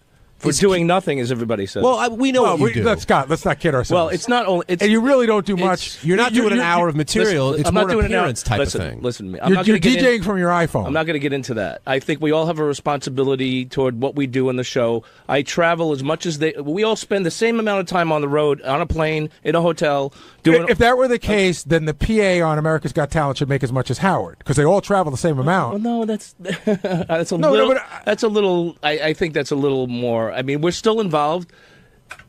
Equal, yeah. Shuli does more time on stage. I guess I would say, do you feel? And this would probably be the big question. Do you feel that your contribution to the show is equal to everyone else's, or does it not matter to you? That has nothing to do with it in this particular case. Then what is it? It's the agreement that I thought that we had, that we split. I don't know if you split is the right word, but take the same fee. Well, that's a split. Everybody would take the same fee. And then all of a sudden it was like I didn't even know what was going on, and these guys were obviously getting more money than me. Scott, I mean, what it sounds like to me, boiling it all down, is you're pissed that Shuli's taking home more money than you are. No. You see... That's what it sounds like to me. The reason. But if you agree to this fee, if he wanted more money, we sit down and say, "Listen, guys, I'm doing more than you. I'm going to get a little more than you." It was never discussed, but with me, it might have been discussed with Ronnie. But I never. They came to me and said, "We're going to pay you a flat fee." That's it. That's. So you weren't part of the discussion. It was presented. Yeah, to you. Him and Ronnie came to me and said, "We decided that we're going to pay you a flat fee." I'm like, after they did the show with JD and they paid him a flat fee, I think they thought, hey, we could just pay him a flat fee. What's the difference? But I'm looking at this a different way. Forget about whether Shuli headlines or does anything like that. That's a different way of looking at it. When you guys said, okay, all three of us are equal, and then you saw Shuli doing, the lion's share of the work, not the on-stage work, the off-stage work. Well, did it ever dawn on you and say, well, we're all taking an equal fee, but he seems to be working harder? I didn't see him actually doing any... I didn't witness it. He was talking to promoter. Okay, so I thought the promoter was handling most of the booking and the travel arrangements. I didn't know Shuli was involved in booking, travel arrangements as he claimed previously. But that's what we have a promoter for, and that's what the promoter gets paid for, and he takes a good chunk as well. So that's why I thought, he does more. And this particular show, I didn't think one of us is a headliner. We're all responsible for getting this show out, getting it promoted, and making sure that things go well. So I guess you go, John. Scott, I want to, because Sal's sitting next to me now, and I want to ask this question. And be honest. Yes. When you walked in to Sal and Richard and said, hey, I want to, let's do a block party or something like that, you say you're joking. I don't believe you're joking. That was absolutely a joke. It was the Black Cloud Tour. I said, why don't we do a Black Cloud Tour? Sal, do you think... absolutely a joke. Sal, do you think Scott was kidding? I cannot do that myself. That's impossible. But why can't you? Well, let Sal answer the question. Go ahead. Do you think he was kidding? I have to take... I like Scott, and I have to take his word for it. I didn't think he was kidding when he asked, but now that he's saying it, I can believe that he's kidding. Was it in the hallway as a passing comment, or did he open he just came into office, and we talk in the office a lot, so it was closed door, but that has nothing to do with Scott. It wasn't a private intent because of the closed door, but I thought there could have been some truth to that. Like, I think if I would have said yes, perhaps Scott would have. No, I don't. Pursued, I'm not saying that you would. That's a bad thing. But now that Scott made me aware that it was a joke, I'll take his word for it. How far did you take a joke? Was there a flat fee established? But Scott, why can't you do the Black Cloud Tour? Why do you say you can't do it? I'm not into getting. But you can do it. You choose not to. Sal and Richard have plenty of material, so that's not the issue. Yeah, but we're going on our own. They do their own thing. I knew they have their own thing. I was just kidding with them. I don't. It takes. Look, we don't want this loser. So wait, if they have their own no one's thing, going to come to just see me and comedians. I'm from the show. The block party was good because there were a number of people from the show. Everything's show related. I'm not claiming that I could do that myself. I never did claim that. So I guess I'm sorry. The question is, if you know you can't do it, you can't do the Black Cloud Tour for sure. You know that. Yeah, I'm not trying to do that. And you don't want to work with the block party anymore, but you... No, I didn't say I didn't want to work. I love working with the block party. It was just a matter of, I don't think that the agreement that I thought that we had was honored. That's so you're all. saying you're willing to not make any money based on the principle of it. Is that what this is about? That's what it's about. That's Right. what I walked away. Listen, can I use extra money? Yes. Who can use extra money? Will it change my life a lot? Not really. But it's good to pay off some Having bills. an extra $5,000 a month doesn't change your life. It's not $5,000 a month. Well, it would be twice a month. No, we do one weekend a month. That's it, one weekend a month. Still $2,500. No, That's nice. That doesn't chunk of hurt. change. That's a lot of hookers on the road, Scott. It's $30,000 a year. 10 times 2,500. Well, whatever. $25,000, another And then- $30,000 a year. Then it's taxes. So get your own apartment. We got to be legal. But it's still money, Scott. For not. I know you're putting the time in, but not. There's a lot of doing- time put in. There is. I don't care what anybody says. We do a 2-hour show, but there's a lot of time put in traveling, and it's 3 days. I mean, it's usually 3 days of. If we do 2 shows, it's or John 4 or hours. Gary, if someone just says like, I need you somewhere in a spot for $2,000 for a weekend, you could give up your weekend for it? I did it for 15 fucking years. I'm saying right now, if someone wants to hire you, just go sit at their house for a weekend or something like that. Would you do it? It depends on whose house, where it is, and what I'm in the mood to do. But see, it's different. I'm in a different position now because I used to have to take these gigs, and I don't have to take them anymore. So I'm much choosier about it. But there was a period of time, and I wouldn't say I had to take them, but I chose to take them because I could give my family a better life. And I started to say to Scott, I said, let's save it for the air. You know, in 3.5 years, Howard might be gone, and you might have to get a job still at a place where the ability to make this extra money just doesn't exist, and you may be very sorry then. And like I said, I've always said, being able to go out and do these appearances, it's in essence free money. Sure, the travel sucks, but my friends don't have the ability to go out and make this kind of free money. I realize that. And I just don't want to see you miss something that you could have had. And the other thing, Scott, is the reason you did this in the first place was to make money. Yeah, and now you're walking away from the money you'd make. I am being stubborn. I know that, and obviously, I have my faults as well. It's a principle thing, and I guess that I don't want to be shit on, and that's how I felt. Whether they're trying to do it, they're probably not trying to shit on me, but I felt. They, by the way. Ronnie, whoa. Ronnie, move over Stop close the to a cock. microphone. Has he always? Is this principle that Scott's talking about? Is this just surfaced recently, or has he always felt this way? Because now he's saying. What do you mean? He's saying this is not. It's a matter of principle right It's now. not money; it's the principle that he's being mistreated, and he's going to walk away because of his pride. I guess the main thing is he feels that he doesn't trust Shuley. That's the main thing. That's what I got out of this whole thing. It is, Scott. You said to me, basically, that's what you said. Not in so many words. Well, it's because when I look at... And then I've heard another thing which really pisses me off, that I didn't have your back through this whole thing. I didn't say... I never said that. I've heard that, dude. Who said and that? I'm really upset about that I shit. never said I'm not that. kidding, really. Well, I never said that, and because obviously when you don't want to get in the middle. Obviously, no, I don't. You just want to me, be. it's not a business. To me, it's your name. It's your name on the whole thing. I don't care. But it's not a business to me. It's a thing for to go out and have fun, go home on Monday and forget about the weekend. It's not like I'm thriving on this whole thing. That this is my whole livelihood or whatever. I like going out there and hanging out with the people. I love it. Well, you guys have different reasons you do it. Completely different reasons. Yeah, but I don't like the idea that he says I don't have his back, man. And that's so not true. How does Ronnie not have your back? I never said he didn't I'm have not my saying back. you said it, but how does he not have your back? Well, it's just like he's neutral. He just wants to. I don't care what he makes. I don't care what Is he there makes. something wrong with that? Being neutral? You feel he should take your side? Well, theoretically, he you doesn't know have, that theoretically, he doesn't have Shuley's back either. Well, I thought we had an agreement that we each take equal amounts. He's backing off from saying that we had that agreement and saying I don't care what he makes, I don't care what you make, I don't care what I make. I don't care. I'm happy with what. Scott, no one's backing out and saying that agreement didn't exist. That agreement existed when there was. If that agreement wasn't made, the tour would have been over after 2 shows. Exactly what I said. Okay, so that's why everything had to be split at that point. And when we went on the road for the first weekend for Seattle, Portland, right? You did split it, and you did show me the financials. Absolutely. And then I don't know what changed.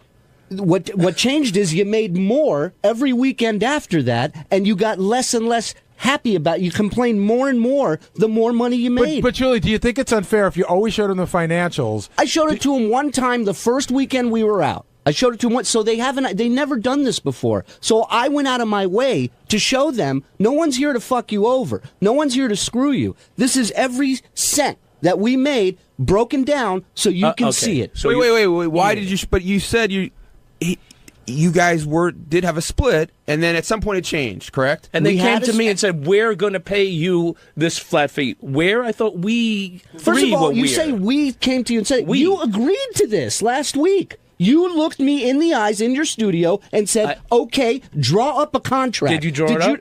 Did I draw it up? Now, this is my fucking fault again. This is what I mean. I go out of my way to try and not be an asshole to you. I don't mean to be an asshole to you. I've talked to you personally. I don't hate you. I don't hate you, okay? But you're going out of your way to make me fucking nuts. I don't get it. Wait. So I don't fucking get it. Shul. Before last week, when all you guys were saying Scott was being horrible about this, you're saying now that his problem was last week where he said, "I'll do it," then he said, I won't till I have the contract. But before that, did he do anything wrong?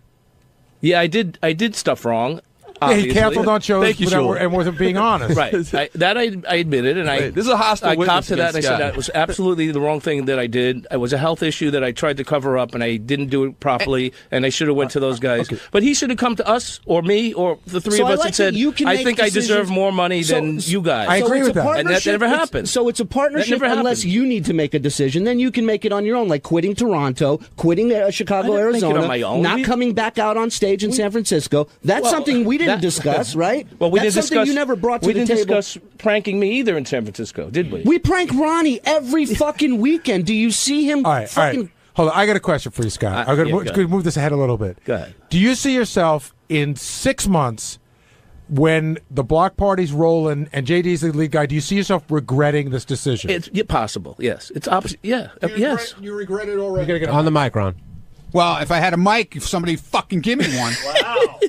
What are you so angry Do you about? regret it already? Listen. Look, I'm upset about this whole fucking thing because I'll tell you what. You say I don't have your back, and I knew about your medical shit, and you told me to keep it quiet, and I did. Right. And I could have blown this whole thing out on the air and said, Scott's full of shit. He's not going to a fucking wedding. He's fucked up in his head and he's sick. He thinks.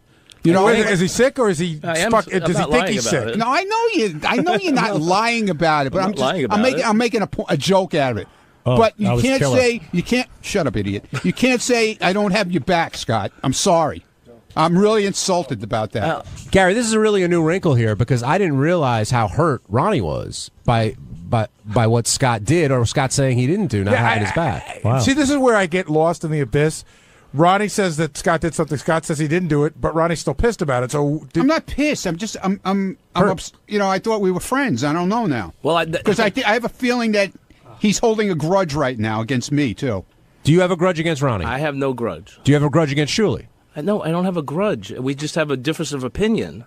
And, we didn't come to an agreement on it. And you did come to an agreement. You did come to an agreement last Wednesday with him. Well, that is a question.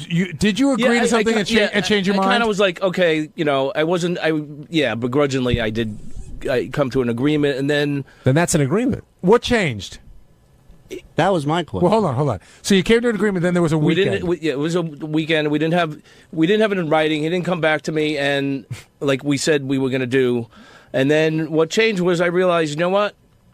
I don't think it's right. I just couldn't go forward with it because I didn't think it was the right thing for me. Is this in any way a ploy? Are you banking on the fact that because a lot of people even up on the board say it's not a ploy. Shuli's an asshole. Scott, they need Scott to sell tickets, but do they need Scott to sell tickets? No, they don't need Scott to sell tickets. They need a lot of people to sell tickets. They don't need Scott. They got JD. Do you think do you think the Jason Kaplan show will be funnier than the Scott show? I don't know what that's going to be like, but. No, I'm not delusional and think that they need me to sell tickets. Doug Goodstein, you have an answer here? Well, I was talking to Gary earlier about this. Why not put it in writing? Just give him a contract, and you'll shut him up. That's what I was on my way to doing. Apparently, the window of opportunity closed for that, and I wasn't aware of it. That's crazy. And on Monday morning, he came to me and said he started back at square one. Yeah, they spoke before they went away. 30-minute mini. They got in at 6 a.m. Shuli didn't have the contract ready yet. I guess that was the next day. But listen, whatever. Scott, you could put in the contract your terms, Put all the travel, all the shit on him. But it's hard You to don't say- have to deal with him. You give him a little budget. And he all can I get said, there. He all can I get said back. to And him you is, don't I have to deal said, with the bullshit. all I said, Doug, we'll do flat fee for the shows, okay? And if the weekends we do very well, I will bump him up. I will give him more money. Without knowing how well we do, then I don't know. But it doesn't matter. You'll be to But a you never contract. even- You'll have a contract. and you You'll know never even exactly got what it the to that minimum point. is. You guys No, are I saying, won't know Scott, exactly what I take a make. flat fee. No, I won't know exactly what I make. Hold it. If I agree to that, yeah, I can take $2,000 or whatever they want to offer me. That's fine. I'm also taking a risk that if we don't sell any tickets and the show makes $10, then we all get $10. No, you'll have a That's flat why fee. it's You'll- No. By what I was You'll asking. make out like a bandit. No, but you what- might make more than No, that. but if he's you saying have a he flat wants to do fee. the gamble. But what I was asking for is taking a gamble rather than just getting what he wanted to offer me. In other words, I Well, stood he's by my saying principles. on good faith, he would do that. You guys are suffering you from just don't trust like him. ridiculous Well, amounts of if you bureaucracy. looked at the numbers, Yeah. you might not. It's insane. You might have some questions as well. Scott, You guys, other than Ronnie, are suffering from an. I mean, ridiculous. Ronnie, you just want to show up, do the show, and get paid. Correct? I think Ronnie's at the point now where doesn't he's give a afraid it's shit. going to end. No, I'm not afraid it's going to end. It ends and ends. What am I going to do? I'm not going to cry over it either. But you don't want it to end. No, it's fun. I mean, we got dates booked all the way through the end of the year. show- I don't want it. Why would I want it to end? And we're selling out shows left and You right. can't argue that the show is what it is because of these three. So to take Scott away, I think really down the road has a ripple effect. But you don't think JD is very popular? I agree, but I think Scott has a certain Assholeness to chemistry. him. There's something that Scott is a draw in my books. It's just I think Scott's being anti-Semitic. That's it. Well, I got to work with He these doesn't two trust Jews, really. Julie because he's Jewish. He has Julie do all the paperwork because he's Jewish. You're saying he's a god? Gary, Right? you're always nasty to Julie because he's Jewish. This is anti-Semitic, and it should stop immediately. Scott, you're fired. We've been talking about this for 40 minutes, and I don't think we resolved anything. He's not No. fired. Oh, you quit. Well, it'll go on and on. I think Scott's we out. Have an impasse. I think don't when quit. push comes to shove down the road, Scott will regret it, and I feel bad for him. For that. Scott, $3,000 flat fee. Would you do it? Again, if everybody got $3,000, that's fine. No, but that's But you're full of shit. If you're $3,000. telling me that you're worried about what other people are making because you don't want to make more than you. Just Scott, be what's your honest. number that you'll definitely do it for a flat fee, regardless of what other people will make? $1 million. I thought that was for ass fucking. Oh, okay. He's being like you, Benji. He's not going to answer you. Scott, I got No, three. that's Scott, okay if he doesn't have a Scott, number. I got 3 words for you. I wasn't thinking Brian about it. Dunkelman. Oh.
By the way, Richie Wilson, and congratulations to him and Rachel Fine. Yes. They got married on Saturday. Tied the knot. Tied the knot.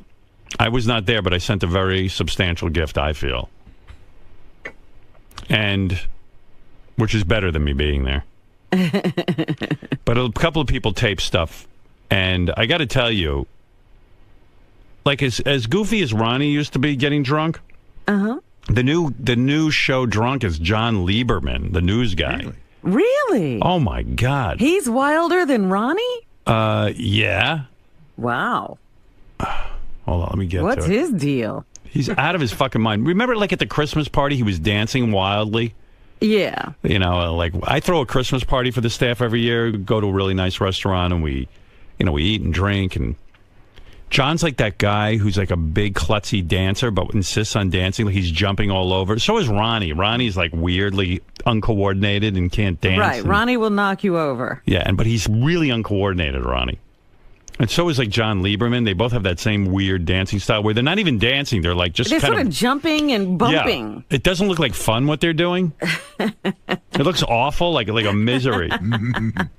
So John Lieberman really got tanked, and he was just look at him dancing. Can you see that monitor? Look, it's like there's no sense of rhythm. That is not dancing. And he's dancing with high pitched Mike, showing that he likes gay people. I like gay people, but it's not necessary to dance. You're not going to dance man. with a gay person? I actually danced with Mike at the Christmas party, so Did I can't, you? Yeah, but he happens to be a good dancer. He fits well into my shoulder. Really? Yeah. Anyway, does he let you lead, or do you let him no, I lead. I'm the man in that relationship. We slow dance. But John Lieberman, he is whacked out of his skull. Let me play you some tape. What did he do? Oh, he's just out of control. Guys, where is that? Because I'm having a hard time finding it. Because I usually expect Ronnie. In orange, sorry. JD1 in orange. Yeah, Ronnie's usually the fool. Yeah, I expect to hear Ronnie stories on a day like this. No, Ronnie's like Mr. Cool now that he's kind of thinks he's a star. I hate to say this. I think he thinks he's me. Like he gets up on, like he just. What are you talking about? I don't know. He's just so weird. So weird. What do you mean it's weird? What is it? Are you out of your like, mind? Like it's Ronnie Superstar. Mr. Like Rico I was Suave. trying to be good. It was. You were better than John Lieberman. I was in the wedding party, so I was trying to act like we all had a good time. That's all. And watching you dance is the funniest thing. Yeah, okay. You were dancing with that girl with the tattoos on her arms, and you're throwing her around. It's almost like you're going to. She wanted to. She was drunk. We were all fucking having a good time. What's wrong with that? I mean, yeah, but you're so. Rough what? With them. You're throwing her around the floor. She loved it, man. She loved did. it. I swear to God. She kept following me around and saying, come on, let's dance some more. Yeah, Lieberman was a fucking mess, man. He made you look normal. I know, man. That's the new Ronnie Mund. Yeah, huh? I cracked up. Here's John Lieberman screaming. They wouldn't play the Billy Joel song. What did he want to hear? Oh, Empire State of Mind? What is that? It's Billy Joel. Billy Joel, right? Yeah, it's Billy Joel. I thought it's New York State of Mind. That other song. It's a Jay-Z song. That's what I thought. Yeah, Empire that State of one. Mind. Yeah, the one with Jay-Z and Alicia Keys. Alicia, Right. whatever fuck her name is.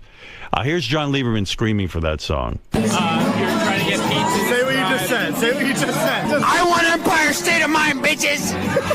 What? Off the record. Come on. Off the record, I want Empire State of Mind.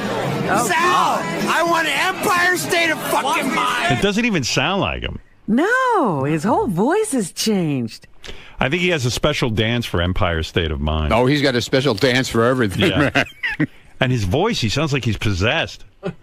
It sounds like It it's sounds on. like Reagan from The Exorcist. Yeah, it sounds like it's on high speed, but it's not. Yeah, fuck him. Hey, John Lieberman, what do you think of Jameson liquor? Never heard of it. You fucking pieces. I'll kill you. Are we playing Empire State of Mind or not? Does this guy have a fucking... I asked for him. Like, is he a guy that looks like he'd be into... Empire State of Mind. He needs that song. And what's that song playing in the background called? I didn't That's hear it. Isn't that the Amy Winehouse? No. Listen. Dude, I asked for Empire State of Mind, and I want the song played. Jay-Z, Brooklyn Nets, it's a fucking inauguration. That's what I'm saying. How can you even hear it with him? Yeah, you can't even hear the shit. song. I am officially old. I hate weddings. I hate all that noise. I hate people yelling and drinking. I just want to be alone. Where is John? How come he's not in here? I don't know. Probably still hungover. No, he's here. His eyes are a little bloodshot, but he's here. What is it, JD? I know the song playing in the background. What is that? It's some Amy Winehouse song, but it is Amy Winehouse. It's the theme to this show called Secret Diaries of a Call Girl. There he is, Ronnie Mund. Party animal. But John, I think if he was one of these, like you're the guy who ruins his reputation at the office party, because I think he was one of these like solid news guys who's not a fucking maniac, and like your true colors come out at these things. Look, here's the thing. Now he's all sedate. Here's the thing. I have a bad habit of I don't drink often. Right. But when I do go out, once every few months, couple months, I tend to have too much to drink, and your girlfriend is like mortified by you, like you want to dance and she doesn't because she's embarrassed by how you dance. And then she lets him go up on the dance floor, and he just makes a complete fucking ass out of him. She stood in the corner the whole night away from him. Look, let me just clarify. I don't want to sound like Tim, but I work very hard during the week, very hard. You do.